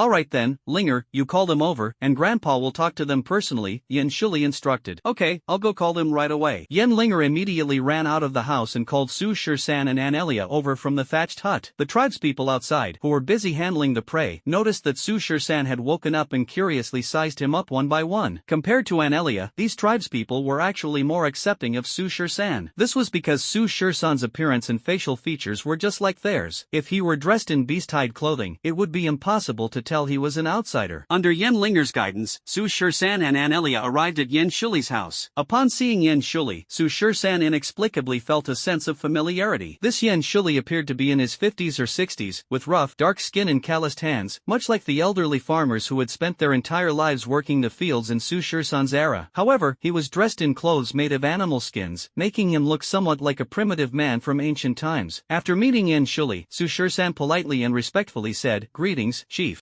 Have a seat. Miss Annie, you sit as well." Yen Shuli invited the two to sit down. "My young friend, I heard from Linger that after you woke up, your divine sea was damaged and you are unable to absorb divine power?" "Yes, that's correct. Right now, there isn't a trace of divine power in my divine sea." Su Shirsan nodded. Then he continued, "Chief, I believe Linger has already told you. This time, I just want to ask if there is any spiritual medicine in the clan that can restore the divine sea. If there is, once 13 recovers and returns within the walls, he will definitely come back and offer even more precious spiritual liquid to repay you." "Young friend, Chief, you can just call me 13. Alright, 13, let's not talk about other matters for now. The fact that you were able to come to our tribe is a matter of fate. As for the spiritual medicine to restore the sea of consciousness, our clan currently does not have such a thing." Hearing this, Su Shirsan's heart instantly sank. But in the next second, Yen Shuli added, "However, on the divine dragon snow mountain behind our clan, there is indeed a spiritual herb that can restore the divine sea. It is a pure white snow lotus that grows at the summit of the snow mountain, on steep cliffs. Our clan calls it the desire lotus. Its effects are extremely potent, and I believe it can definitely repair the divine sea. It's just that this desire lotus grows on the sheer cliffs at the very top of the divine dragon snow mountain, where snow accumulates 3 feet deep all year round, making it extremely steep. And also, at the summit of the Shenlong snow mountain, there is an extremely powerful snow demon, with strength equivalent to level 6. Even if we go up the mountain to gather herbs, we dare not venture to the summit and only operate around the mountainside." Listening to Yen Shuli's words, Anelia frowned. According to Yen Linger, the level 6 demon mentioned by Yen Shuli should be an A-level ferocious beast. With an A-level ferocious beast guarding the summit, obtaining the snow lotus there would indeed be no easy task. However, for Su Shirsan, Anelia wanted to give it a try. So, Anelia asked, "Grandpa Chief, where exactly is the snow lotus you mentioned?" "I'm not sure about the exact location, but the ancestors of the clan told me that these snow lotuses all grow on cliffs. As for Shenlong Snow Mountain, it has only one cliff, so it must be on that one," Yen Shuli explained. "Can you tell me where Shenlong Snow Mountain is? Specifically, how to get to the top of the mountain? I want to give it a try," Anelia continued to ask. "Not now." Yen Shuli shook his head. "Why not? This snow lotus must be picked and consumed when it is in full bloom to be effective. If it is used before the flower blooms or after it withers, it will have no medicinal effect at all. Moreover, this snow lotus blooms only once every 3 years, and each bloom lasts no more than 7 days, Yen Shuli explained. What? Do we have to wait here for 3 years? Anelia's heart immediately sank to the bottom. You're really here at the perfect time. If I remember correctly, in 7 days, the snow lotus will bloom. Hearing this, Anelia immediately turned her sorrow into joy. It truly was perfect timing. They hadn't expected to make it just in time. So, Anelia quickly said, Grandpa Chief, I want to go to the mountaintop in 7 days. Could you? Anelia had not finished speaking when Yen Shuli said, Miss Anelia, there is a great demon guarding the summit of this snowy mountain, and the snow lotus grows on steep cliffs, making it extremely difficult to obtain. Our tribesmen are not strong enough to contend with that snow demon. Chief Grandpa, that's not what I meant. For such a dangerous task, I wouldn't let your tribesmen take the risk with me. I want to go up alone. I just hope you can take me to the mountainside first and kindly point out a path to the summit for me. Oh, I see. If that's the case, we don't mind helping with such a small favor. But before you go, I must warn you, the summit is covered in snow, making it impossible to walk, and there is also a great demon guarding it. With just you. Yen Shuli did not continue, but his meaning was very clear. At this moment, Yen Linger said, Grandpa, let's help Sister Annie. Linger, it's not that we don't want to help them, it's just that we really can't. Even I can't reach the top of that mountain. Linger, you don't need to say anymore. I won't trouble you with this matter. Alright, fine. Unable to help Anelia, Yen Linger felt a bit disappointed. She could only make up for it with barbecue, saying, Sister Annie, Brother 13,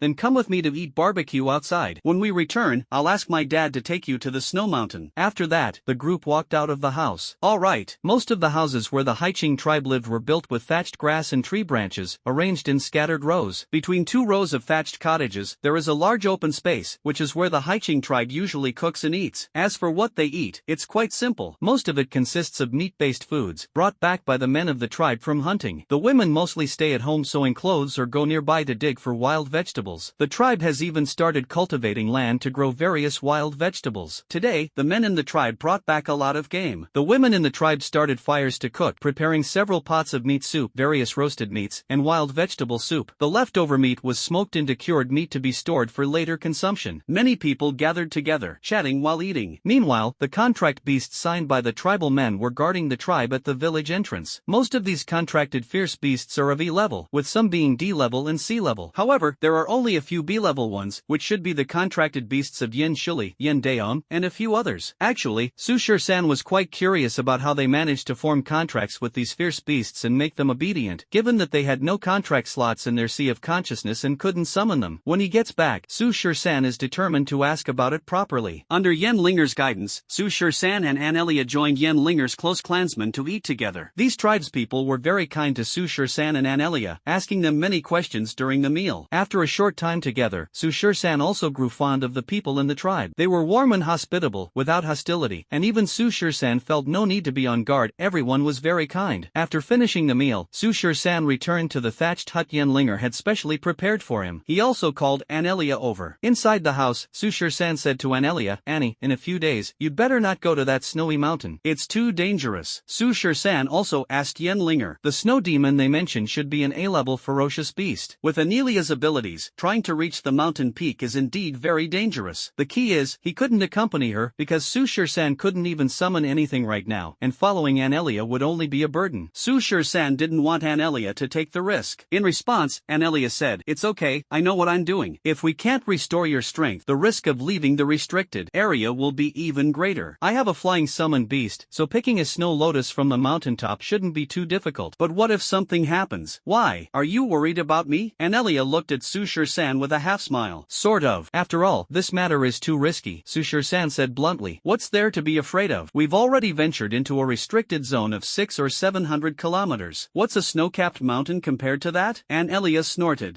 Alright then. Su Shur-san had no choice but to agree. To be honest, Su Shur-san is truly very grateful to Anelia now. If it weren't for her, Su Shur-san might have already died. Now, Anelia is taking such a big risk to climb to the mountaintop to pick a snow lotus for him. He really doesn't know how to thank this little girl. And so, Su Shur-san and Anelia stayed in the tribe for another 7 days. During these 7 days, Su Shur-san tried every day to see if he could cultivate normally. But the result was without exception, it still didn't work. So, Su Shur-san could only place his hopes on that snow lotus. During these 7 days, Su Shur-san lived and ate with the tribespeople, drinking meat soup, eating roasted meat, and sleeping in thatched huts, and he didn't find it uncomfortable. Soon, the day arrived for Anelia to climb the snowy mountain and gather snow lotuses. Early in the morning, morning, Yen Linger's father, Yen Dagong, along with several strong clansmen, got up and led Anelia to the towering snowy mountain dozens of kilometers away. Su Shur-san also got up early to see Anelia off. Watching Anelia's departing figure, Su Shur-san gazed at the majestic and towering snowy mountain in the distance. Although the tall trees around blocked the view of the snowy mountain, the snow-white peak could still be seen from afar. Su Shur-san prayed in his heart, hoping that Anelia would be safe and that nothing would go wrong. Just like that, Su Shur-san stayed in the thatched hut, waiting for Anelia to return. At noon, Yen Linger's father, Yen Dagong, and a few others came back. They said that the weather was great today, and they had successfully escorted Anelia to the mountainside of the snowy mountain, pointing out the location of the cliff to her. If all goes well, Anelia should be back before dark. And so, Su Shur-san continued to wait. The waiting process was naturally very tormenting, with every minute and every second feeling so slow. And so, Su Shur-san patiently waited until evening. As a result, Anelia still hadn't returned. At this point, Su Shur-san could no longer wait, feeling deeply worried. According to Yen Dagong, if everything went smoothly, Anelia should generally be back before nightfall. Moreover, Anelia had the bat-winged dragon snake. If she obtained the snow lotus, she could fly back in less than an hour. But it's already evening, and she still hasn't returned. Worried, extremely worried. Not only was Su Shur-san worried, Yen Linger was also very worried. Yen Shuli, Yen Dagong, and these other clan members were also very worried. Su Shur-san couldn't help but approach them and said to Yen Shuli, "Chief, I currently have no divine power in my divine sea. Could you allow me to take a few people to look for Annie?" In response, Yen Shuli sighed and said, "Shur-san, don't worry. Miss Annie might come back soon. It's getting dark now. After nightfall, even if we want to search, we won't be able to." But Su Shur-san didn't know what to say. Yen Shuli was right. Humans don't have a cat's night vision, and after dark, it's simply impossible to search for someone. "Brother Shur-san, don't worry. Sister Annie will definitely be fine." Yen Linger also comforted him from the side. In response, Su Shur-san could only silently pray. And so, Su Shur-san continued to wait. It was dark. Judging by the time, it was 7 or 8 o'clock, and Anelia still hadn't returned. Gradually, the night grew deeper. The entire forest was pitch black, and Anelia still hadn't returned. Su Shur-san stayed in the thatched hut, waiting all night without sleeping. Soon, the sky began to brighten, and the sun was about to rise, but Anelia still hadn't returned. At this point, Su Shur-san could no longer sit still. He once again sought out Yen Shuli and the others, intending to go to the snowy mountain to find Anelia. Yen Shuli, Yen Dagong, and a few others also felt that something had happened to Anelia. They gathered several young and strong tribesmen and prepared to head to the snowy mountain to search for her. However, just as the group was about to set off, they heard a sound of something flying through the sky. Anelia's bat-winged dragon snake flew over and landed within the tribe. Anelia was lying on the bat-winged dragon snake, holding a pure white snow lotus in her hand. However, Anelia's condition was not very good. She had many injuries on her body, and her whole body was icy cold. Her face was pale, and her lips were purple, as if she had been frozen stiff. Seeing this, Su Shur-san immediately carried the injured Anelia down from the bat-winged dragon snake. As Anelia, gradually losing consciousness, saw that it was Su Shur-san, she completely passed out, and the bat-winged dragon snake disappeared immediately afterward. Then, Su Shur-san immediately carried the ice-cold Anelia into his room and lit a bonfire inside to warm her up. Looking at the nearly frozen Anelia, Su Shur-san couldn't help but feel distressed, not knowing what she had been through. Just like that, Su Shur-san stayed by her bedside for a whole day and night. In the middle of the night, Anelia's body temperature finally returned to normal. Early the next morning, Anelia woke up. After waking up, she looked at Su Shur-san, who was lying by her bedside, and gave him a little shake. "Hey, wake up." Hearing the noise, Su Shur-san woke up immediately. "You're awake? Are you feeling unwell anywhere?" Su Shur-san asked with concern. "No." Anelia shook her head. Su Shur-san immediately asked, "What exactly happened yesterday? Why did it take you a whole night to come back? Why do you have so many injuries? And you were even frozen like that." Yesterday, after Anelia returned, her calf was scratched, leaving a long scar. Her right forearm and left cheek were also injured. Not only that, Anelia's entire body was ice cold, her lips were purple, her face pale, she was completely hypothermic. Faced with Su Shur-san's questions, Anelia did not hide anything and immediately gave a brief account of the process of seizing the snow lotus. It turned out to be like this. Under the instructions of Yen Dagong and the others, Anelia climbed toward the mountain peak alone. When she reached a steep section, Anelia directly summoned the bat-winged dragon snake and rode it to the top of the mountain. After surveying the summit, she discovered the snow mountain desire lotus mentioned by Yen Shuli on a cliff. However, at that time, the lotus had not fully bloomed, only revealing a bud. But it wouldn't take much longer for it to blossom. So, Anelia found a cave and stayed there until the latter half of the night, waiting for a long time. Feeling that the time was about right, Anelia took advantage of the moonlight and went to pick the snow lotus again. At the mountaintop, because of the snow-covered landscape, the light was abundant and visibility was high. Anelia quickly found the snow lotus once more, and and this time, it had fully bloomed. Just as Anelia was about to pick it, a ferocious beast covered in white fur suddenly appeared. Anelia realized that this beast was likely the A-rank snow demon that Yen had mentioned during the hunt. Anelia did not hesitate. She picked the snow lotus and prepared to fly away on her bat-winged dragon snake. But the snow demon was about to manipulate the ice and snow. Just as Anelia was about to fly away, a blizzard swept in, directly blowing Anelia and her bat-winged dragon snake out of the sky. Anelia fell heavily to the ground. Fortunately, the trees cushioned her fall, preventing serious injury. The snow demon, following Anelia's scent, quickly pursued her. If she were to ride the bat-winged dragon snake and fly away again, Anelia knew that such an action would be certain death. The snow demon was incredibly fast and could control ice and snow. The snow-covered mountaintop was its domain, and the snow demon would not give her a second chance to escape. So, Anelia decisively sent the bat-winged dragon snake back to the dimensional space. Without any hesitation, she quickly dug a deep pit in the snow-covered ground, buried herself in the snow, and then used the accumulated snow to completely cover herself. The low temperature of the snow not only concealed her scent but also masked the fragrance of the snow lotus. That snow demon would definitely not be able to find her. And so, Anelia stayed hidden in the snow for several hours. Although the summoner's physical fitness far surpasses that of ordinary people, being buried under the snow for a long time, and Anelia was not dressed very warmly, the extremely low temperature almost froze Anelia stiff. Fortunately, Anelia persevered. Just as she was about to freeze, she crawled out from under the snow. As expected, the snow demon had not discovered her. Anelia summoned the bat-winged dragon snake once again and quickly returned. Thus, before Anelia lost consciousness, she successfully made it back to the tribe. This is the entire course of events. Listening to Anelia's account, Su Shur-san remained silent. There was nothing else, only a deep sense of gratitude. If it weren't for Anelia's quick wit and decisiveness, if she hadn't chosen to hide in the snow at that moment and had instead tried to run, she likely wouldn't have escaped the clutches of that A-rank snow demon. Hiding in the snow and enduring the freezing cold for several hours made Su Shur-san feel deeply guilty. Annie, thank you so much. There was nothing else to say. Su Shur-san could only express his gratitude. In response, Anelia smiled, seemingly indifferent, and said, I'm not doing this just for you. If you can't recover, it will be difficult for us to return to the other side of the wall. Su Shur-san smiled silently and said nothing more. He suddenly felt that he owed Anelia a great deal. By the way, what about the snow lotus I picked? Did you use it? Anelia asked again. It's over there, I haven't used it yet. Su Shur-san pointed to the snow lotus placed on the table. The snow lotus was in full bloom, and the entire room seemed to be filled with a captivating floral fragrance. Su Shur-san had not taken it yet because he had not consulted Yen Shuli on the specific way to consume this lotus. So, Su Shur-san explained, when the time comes, I'll ask Chief Yen how exactly to consume this snow lotus. Once I recover, we'll leave.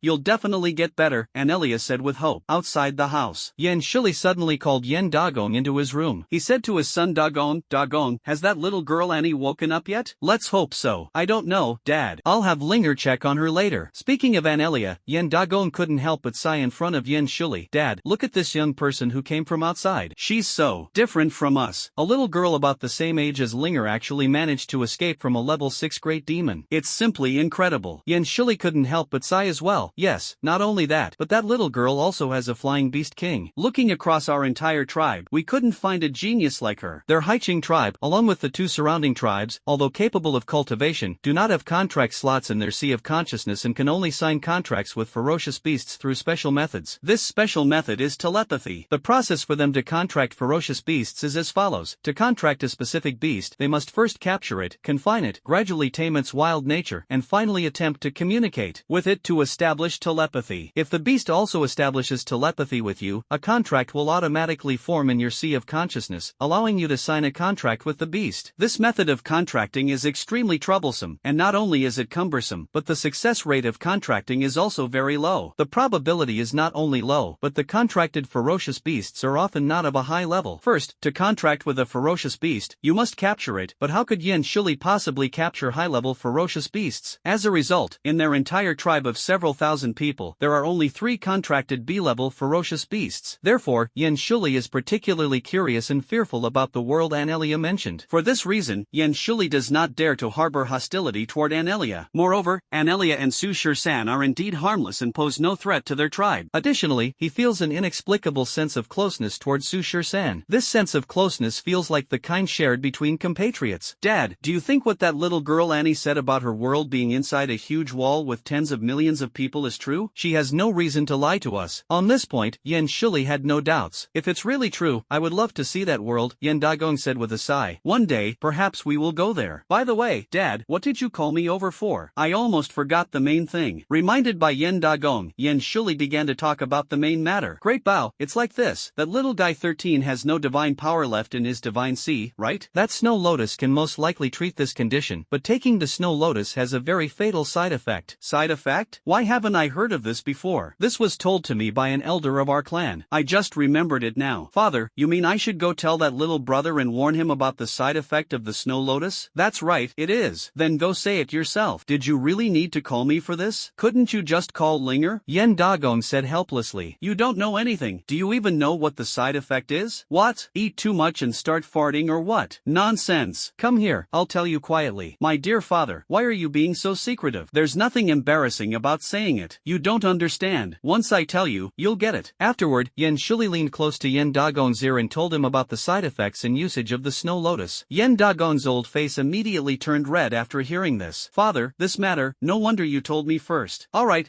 just go and tell Linger. Let Linger go and tell them. How can I tell Linger about this? I'd better tell her mother first. Afterward, Yen Dagong went out and entered his house. He called Linger's mother into the room and said to her, Linger's mother, here's the thing. That 13 little brother, isn't he unable to absorb divine power in his divine sea? Yesterday, that little girl Annie picked the snow lotus for him, but this snow lotus has a significant side effect. The side effect is, Yen Dagong explained the whole situation to Linger's mother. After listening, Linger's mother blushed with embarrassment. Alright, I'll go and talk to Linger. Just as the couple finished their conversation, Linger came over. Dad, Mom, what are you doing inside the house? Seeing Linger arrive, Yen Dagong gave his wife a look and said to Linger, Daughter, your mother has something to tell you. I'll go outside to work. After that, Yen Dagong left, leaving only the mother and daughter inside the house. Mom, what do you want to tell me? In response, Linger's mother immediately told her daughter everything Yen Dagong had instructed her, without leaving out a single detail. Upon hearing this, Linger's face turned as red as an apple, both flushed and warm. Linger, you need to explain this matter clearly to that little girl Annie, so she can be mentally prepared. Mom,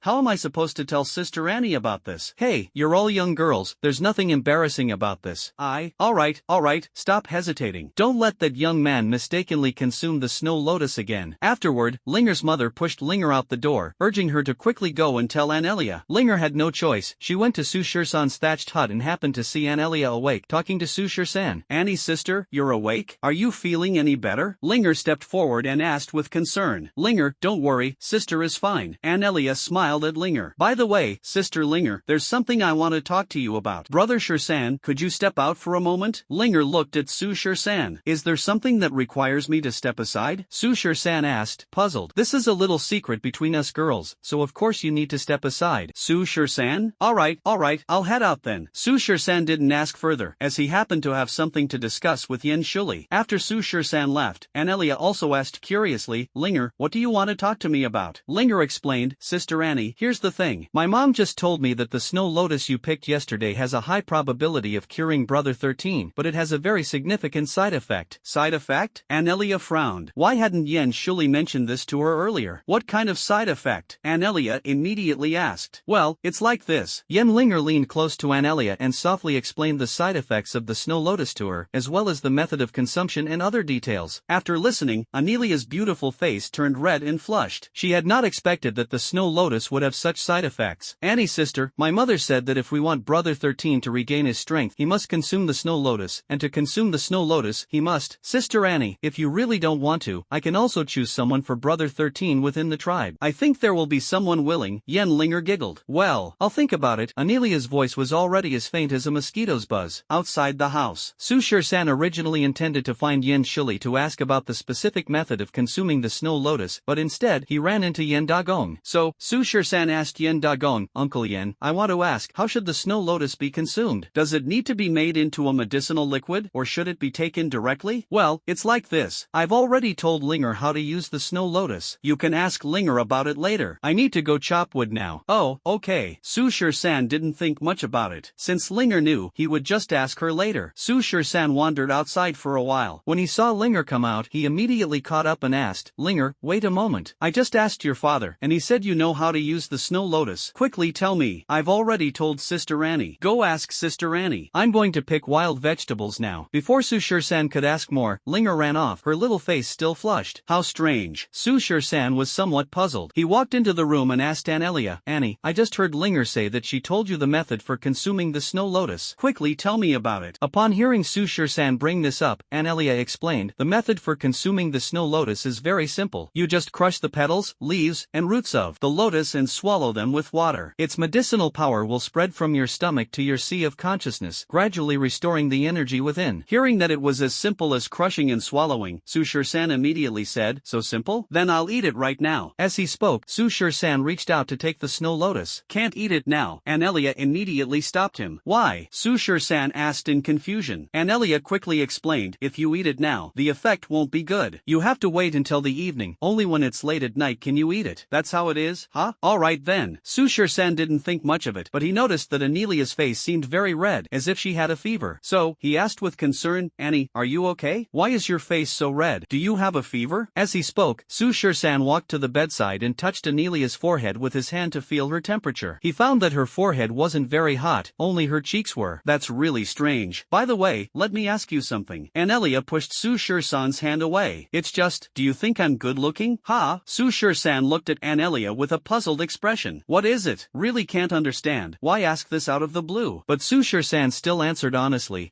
you're beautiful. If it's out of 10, I give you a 9.9. Why not a perfect score? Anelia questioned. You're quite narcissistic. Isn't a 9.9 out of 10 enough for you to brag? Nobody's perfect. No jade is flawless, understand? Do you like me? Anelia questioned again. Su Shur-san felt strange again. How did the topic suddenly jump to this question? However, Su Shur-san still answered honestly, I quite like you. Su Shur-san? Anelia was so exquisite and beautiful. If he didn't like her, Su Shur-san would be insincere. Which man doesn't like beautiful women? However, Su Shur-san's feelings for Anelia were merely simple fondness, just a good impression. When it comes to real emotions, it hadn't reached that level yet. Then if I asked you to marry me, would you be willing? Anelia suddenly asked again. He felt that Anelia was acting really strange today. Su Shur-san had no choice but to half-jokingly say, then forget it, I'm afraid your dad will kill me. Su Shur-san? Anelia, get lost, I don't want to see you anymore. Anelia unhappily stretched out her small foot and kicked Su Shur-san. Su Shur-san shrugged and left the room. He felt that Yen Linger, Yen Dagong, and even Annie were acting very strange today. Soon, night fell. There was no electricity in the tribe, not even kerosene lamps. They lived a very primitive life, and after dinner, they would return to their rooms to sleep at night. Su Shur-san followed the tribesmen of the clan, ate roasted meat and drank wild vegetable soup around the bonfire, and then returned to his room. However, Su Shur-san did not go to sleep. Instead, he took out the snow lotus, placed it on the prepared grinding stone, and carefully crushed it using the grinding wheel. After crushing it, Su Shur-san did not immediately swallow the snow lotus, because Anelia had told him that he needed to wait until late at night, at least around 9 or 10 o'clock, before taking it with water. Su Shur-san patiently waited until after 9 o'clock in the evening. Seeing that the night was about right, he took the crushed snow lotus with water and then immediately sat cross-legged on the bed. After consuming the snow lotus, Su Shur-san felt a very potent medicinal energy begin to spread throughout his body. Within his sea of consciousness, dimensional energy also started to gradually form. It really works. Seeing that the snow lotus was indeed effective, Su Shur-san was overjoyed and quickly focused on absorbing the medicinal energy to restore his strength. As Su Shur-san continuously absorbed the medicinal power within his body, the dimensional energy in his sea of consciousness gradually became abundant. Soon, the dimensional energy in Su Shur-san's sea of consciousness was completely full. However, the domineering medicinal power still lingered in his body, and it was extremely abundant and overwhelmingly potent. This medicinal power kept spreading into Su Shur-san's internal organs, and for a moment, his entire body became incredibly hot, as if a blazing fire was burning fiercely within him. Uncomfortable. Extremely uncomfortable. What is going on? Su Shur-san only felt this pure and overbearing medicinal power continuously invading his body, making him unbearably irritable. It was as if a ball of fire was burning inside him, trying to scorch his internal organs completely. Now, the energy within his sea of consciousness was incredibly abundant, making it impossible to absorb this domineering energy any further, yet Su Shur-san had no idea how to release it. The agitation gradually turned into pain, and Su Shur-san collapsed onto the bed in agony. At this moment, Su Shur-san's door creaked open. The visitor was, of course, Anelia. Moonlight poured into the room through the partially covered wooden window, faintly illuminating it. Anelia looked at Su Shur-san, who was writhing in pain on the bed. She swallowed hard, having already steeled herself mentally. She slowly approached Su Shur-san on the bed. Seeing that it was Anelia, Su Shur-san's entire body became uncontrollably agitated again, wanting to pounce on her. Before he could pounce, Anelia had already leapt onto Su Shur-san's bed, wrapping her arms around his neck. Tonight, I am yours. Do whatever you want. Anelia blew a warm breath into Su Shisan's ear, then closed her eyes, calmly accepting everything that was about to happen. Midnight. Yen Linger quietly stepped out of her thatched hut and, under the cover of night, quietly approached Su Shisan's thatched hut. Before she could get close, Yen Linger heard that enchanting sound of the night, making her blush deeply. Yen Linger moved closer to the window, tilting her ear to continue listening. This time, Anelia's voice was even louder, accompanied by the chirping of crickets around, making it even more melodious. Yen Linger's entire face instantly turned red and burning hot. If it weren't for Su Shisan's thatched hut being located at the very back of the tribe, far away from the other huts, the entire tribe would have been woken up by Anelia's noise. After listening outside the window for a full half-hour, Yen Linger couldn't take it anymore and returned to her own room. But tonight, it wasn't just Anelia and Su Shisan's sleepless night. Yen Linger couldn't sleep either. Tossing and turning in bed, her mind was filled with Anelia's voice and the scenes she imagined. Tossing and turning, unable to sleep, Yen Linger quietly got out of bed again in the middle of the night and came once more to Su Shisan's thatched hut. This time, the melodious and pleasant sound was still ongoing. 4 or 5 hours had passed without a pause. The next day, the sky began to brighten with the pale light of dawn, and the eternal golden sun pierced through the clouds, revealing a crescent-like edge. Yen Linger lay on her bed and finally fell asleep. Last night, she hadn't slept a wink, her mind filled with that scene. In Su Shisan's room, Anelia and Su Shisan lay on the wooden bed. Anelia rested her head on Su Shisan's chest, a quilt made of animal hide draped over them, covering her fair body. After a night, Anelia had already fallen into a deep sleep. However, Su Shisan had not yet slept. After a night of medicinal refinement and release, the dimensional energy within Su Shisan's sea of consciousness was now incredibly abundant. Moreover, Su Shisan felt that the dimensional energy in his sea of consciousness was even more robust than before, seemingly on the verge of breaking through the threshold of a B-level summoner. As for the current Su Shisan, he had fully recovered. He could now train normally, absorb external dimensional energy, and summon as usual. His body, after a night of release, had returned to normal. In fact, his physical condition and strength had even improved to a higher level than before. However, Su Shisan felt that there was still a trace of medicinal power lingering in his body, which had not yet fully dissolved. But now that his body no longer felt unusual, Su Shisan decided not to worry about it anymore. He looked at Anelia in his arms, unable to resist stroking her fair, rosy little face, his eyes filled with affection. Unexpectedly, he ended up mistakenly entangled with Anelia. Moreover, it seemed that Annie had long known he would end up like that last night, even arriving at his room at just the right moment. Could it be that all of this? Su Shisan guessed correctly. All of this was decided by Anelia after careful consideration. Yesterday, Yen Linger told Anelia about the method of consuming the snow lotus and its side effects. This snow lotus, imbued with the essence of the sun and moon, grows atop snowy mountain peaks and on steep cliffs, blooming only once every 3 years. Its medicinal power is extremely potent and overwhelmingly intense. Although it can restore a summoner's sea of consciousness, it has a significant side effect. This side effect is that the domineering medicinal power will continue to destroy the consumer's body, and only through the opposite gender. At that time, Anelia truly didn't know what to do after hearing about this side effect. But in the end, she still made this decision, to completely entrust her body to Su Shisan. That's why Anelia lied to Su Shisan, saying that the snow lotus must be administered at night. After Su Shisan had taken it and the medicinal power could no longer be released, Anelia would then appear. Looking at Anelia, who had already fallen asleep in his arms, Su Shisan carefully put on his clothes and got out of bed, tucking her in. Walking out of the thatched hut, he saw from a distance that the people in the tribe were already up. Some were chopping wood, some were picking vegetables, and some were making breakfast. Life without electricity is like this, resting at sunset and working at sunrise. If it were in Su Shisan's world, young people who don't work, especially students on vacation, wouldn't get up before noon. While chopping wood, Yen Dagon saw Su Shisan get up. He walked over to Su Shisan with a cheerful smile and asked, "Shisan, how is it? Did you take that snow lotus?" "Yes, I took it." Su Shisan nodded. "How is it? Have you recovered?" Yen Dagon asked again. "Yes, I've recovered." Su Shisan continued to nod. At this moment, Yen Dagon revealed a smile that every man would understand. He patted Su Shisan on the shoulder and chuckled. "All right, kid, from now on, you're a man. Treat that little girl Annie well. She's a good girl, and as men, we must take on a man's responsibilities." Su Shisan seriously suspected that Yen Dagon already knew everything. After all, the side effects of the snow lotus were probably something he had told Linger about. How could he not know what happened last night? Su Shisan. Thinking of this, Su Shisan felt somewhat embarrassed. Su Shisan. He quickly changed the subject and said, "Uncle Yen, where's Linger?" "Well, that girl Linger hasn't gotten up yet, but she should be up soon." Speaking of this, Yen Dagon was still curious. "Usually, my daughter gets up earlier than me, so why hasn't she gotten up yet today?" "Oh, I see. Uncle Yen, is there anything our tribe needs help with? I'm free and can help you with some work." No,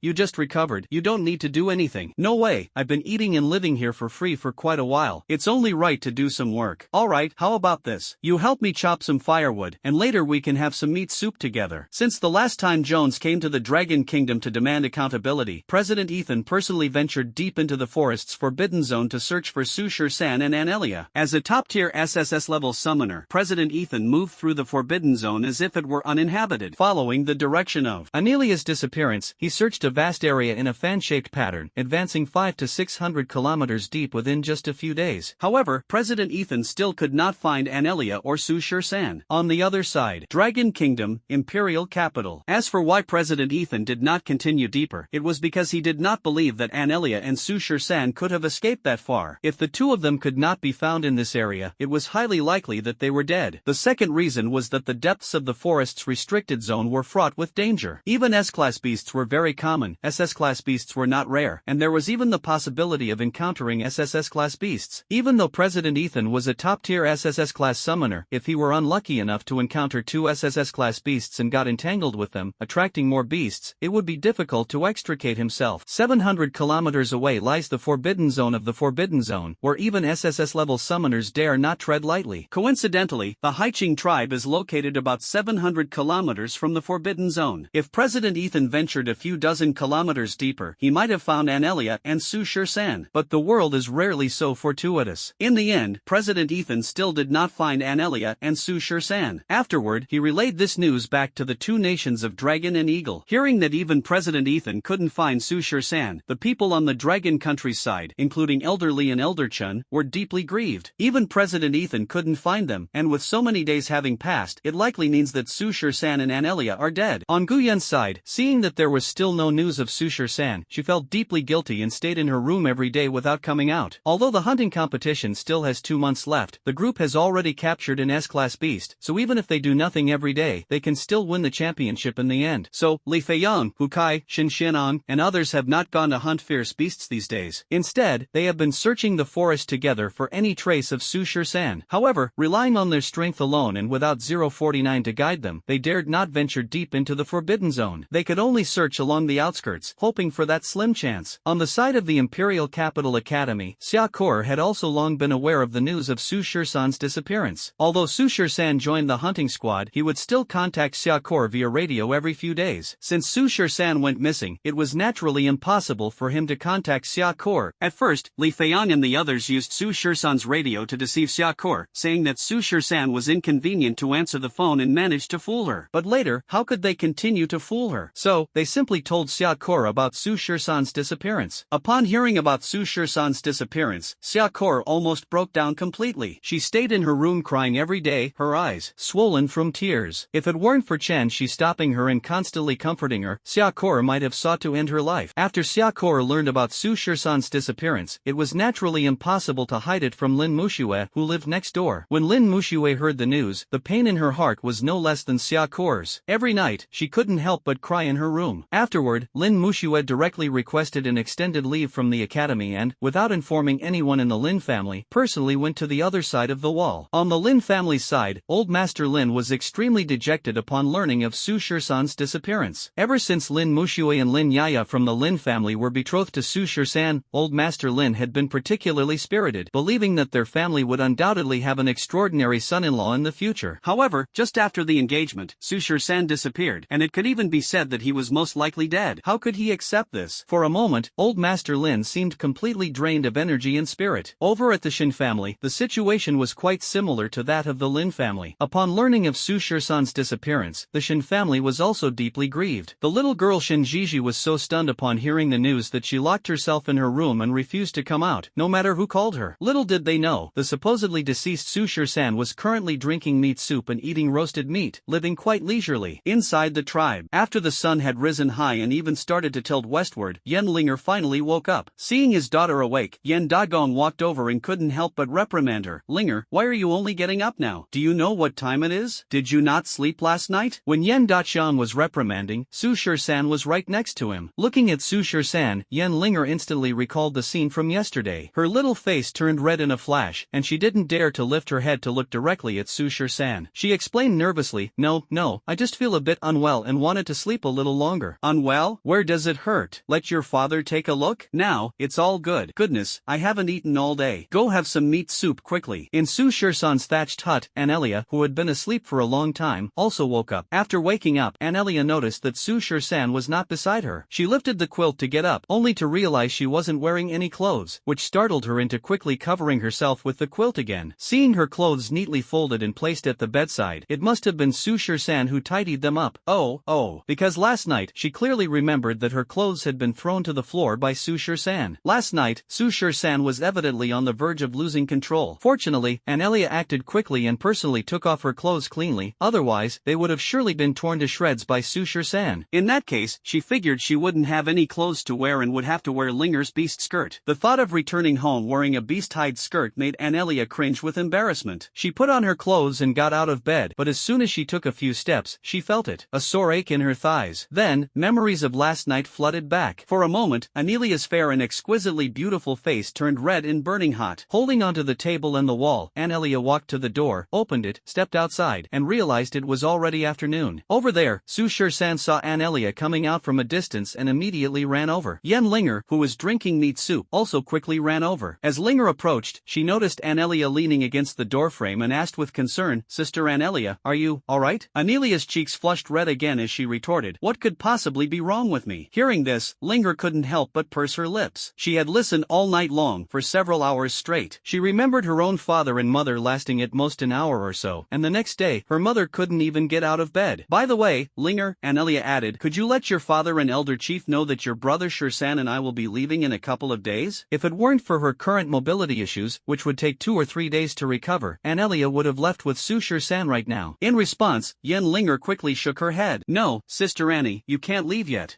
Why?" Anelia asked, puzzled. Because. Yen Linger glanced at Su Shirsan, then said, "Brother Shirsan, could you step aside for a moment? I want to talk to Sister Annie alone." "Su Shirsan? What is it? So secretive? In short, you can't listen. Sister Annie and I will talk in the room, and you're not allowed to eavesdrop." Alright, do as you please." Seeing this, Su Shirsan temporarily stepped away. Afterward, Yen Linger took the initiative to help Anelia back to the room. "Linger, what exactly is going on? Why can't we leave?" Yen Linger explained, "It's like this, Sister Annie. My father said that this snow lotus has significant side effects. After consuming it, there will be immediate severe side effects. Once those subside, 3 days later, there will be another round of side effects, and this will happen 3 times in total." "What?" Anelia frowned. "Are you saying that 3 days later there's another round, and after the second time, 3 days later there's a third?"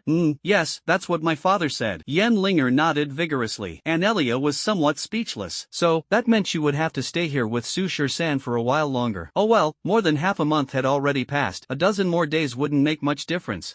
After figuring things out, Anelia no longer dwelled on it. At this moment, Yen Linger, with her mischievous big eyes, poked Anelia's shoulder and asked with an innocent and curious expression, "Sister Annie, you and Brother 13, last night, how did it feel?" "Get lost, you little girl. Why are you asking such things?" Anelia, blushing with embarrassment and anger, poked Linger's forehead and said teasingly. After Linger left, Anelia called Su Shirsan into the room. She said to Su Shirsan, "Well, just now Linger mentioned that this snow lotus has a total of 3 side effects. Last night was just the first time, there will be another in 3 days, and another 3 days after that." Hearing this, Su Shirsan was not too surprised, as he had already noticed that there was still a large amount of medicinal power remaining in his body, yet to be dissolved. "So what should we do now? How about we set off for the wall today?" Su Shirsan suggested. In response, Anelia couldn't help but glare at Su Shirsan. She now finds it difficult even to walk, so how could she possibly traverse hundreds of kilometers of forest in just 3 days? So, Anelia said, "No, wait until you've fully recovered before leaving. I'll come to your room again on the night 3 days from now." After saying that, Anelia hurriedly tried to leave, but she was pulled into Su Shirsan's embrace. "Don't stay with Linger these days, just stay with me." And so, Anelia successfully moved in with Su Shirsan. As expected, on the 3rd night, the residual effects of the medicine in Su Shirsan's body flared up again. That night, a frenzy of emotions once again filled Su Shirsan's mind, and his body became unbearably hot, as if a blazing fire was burning within him. The next morning, Anelia, who had barely recovered a bit, was once again unable to get out of bed and even needed help to walk. On this day, Yen Linger once again suffered from insomnia and ended up sleeping the entire day. 3 days later, Anelia, who had finally managed to get out of bed and walk normally, found herself unable to get out of bed again the next day. Su Shirsan had no choice but to let Anelia lie in bed, personally feeding her and helping her wash her clothes. However, after 3 rounds of intimacy, the medicinal power was absorbed and decomposed 3 times. times. Su Shursan's strength successfully advanced to the ranks of a B-level summoner. His sea of consciousness expanded significantly, and the dimensional energy within it became even more abundant than before. Anelia also absorbed half of the medicinal power, successfully advancing to a B-level summoner. A fifth contract slot was successfully formed in her sea of consciousness, and the dimensional energy within it became incredibly dense. At this moment, Anelia was still more than a month away from turning 18. This means that Anelia successfully advanced to a B-level summoner before the age of 18, creating a legend across the entire alliance. She is the youngest B-level summoner in the history of the entire alliance. If this were to be known by the outside world, it would definitely shock the entire alliance. However, the price Anelia paid for this was being unable to get out of bed for several days. Just like that, after 9 days and 3 rounds of neutralizing the medicinal effects, all the residual medicinal power in Su Shursan's body was resolved. By a twist of fate, both Su Shursan and Anelia advanced to the ranks of B-level summoners. Next, it was time to leave the tribe. However, in the past few days, Anelia's body had not yet recovered, so the two had to wait a few more days. Just like that, another 5 days passed, and Anelia finally fully recovered. After all, Anelia had successfully advanced to a B-level summoner, and her physical condition had improved significantly, so a full recovery in a short time was inevitable. Counting the days, the two had already been in the tribe for nearly a month. Over the past month, Su Shursan and Anelia had already become friends, and even family, with Yen Linger, Yen Dagon, Yen Shuli, and other members of the tribe. However, Su Shursan and Anelia had more family members within the walls, so the two had no choice but to leave. Thus, on the morning of the second day after Anelia had fully recovered, the two found Yen Linger, Yen Dagon, and others to bid farewell and prepare to leave. Yen Linger, her parents, the tribal chief Yen Shuli, and Yen Linger's uncles all specially came to see Su Shursan and Anelia off. Looking at the crowd bidding farewell, Su Shursan felt very reluctant after spending a month together. He took out a token he carried with him from his pocket and handed it to Yen Linger. The token had a large S engraved on it, representing the token of the S Academy of the Imperial Capital Academy. This token was personally given to Su Shursan by Dean Tao as a reward, officially designating him as a student of the S Academy. Therefore, Su Shursan had always kept the token with him, because this token is not only a symbol of identity, but it also has a significant function. That is, the holder of the Imperial Academy's S Institute token can seek assistance from any administrative office or military force within the Dragon Kingdom. Any military force of the Dragon Kingdom, upon seeing this token, must assist the token holder. Su Shursan had nothing to repay Yen Linger and the others, so he had no choice but to hand this token over to them. And he instructed Yen Linger, clan leader Yen, Uncle Yen, you must keep this token safe. If your tribe encounters any difficulties, head approximately 700 kilometers southwest, and you will find a towering wall. Locate the first gate and hand this token to them. No matter what happens, they will help you. The first gate of the wall is at the easternmost end. If you head directly east, which is your due west, you will find it. Hearing this, Yen Linger's family deeply understood the importance of this token. Although their tribe had been peaceful and uneventful for the past 100 or 200 years, however, no one knows what the future holds. If one day their tribe truly faces the crisis of annihilation, this token might be their hope for survival.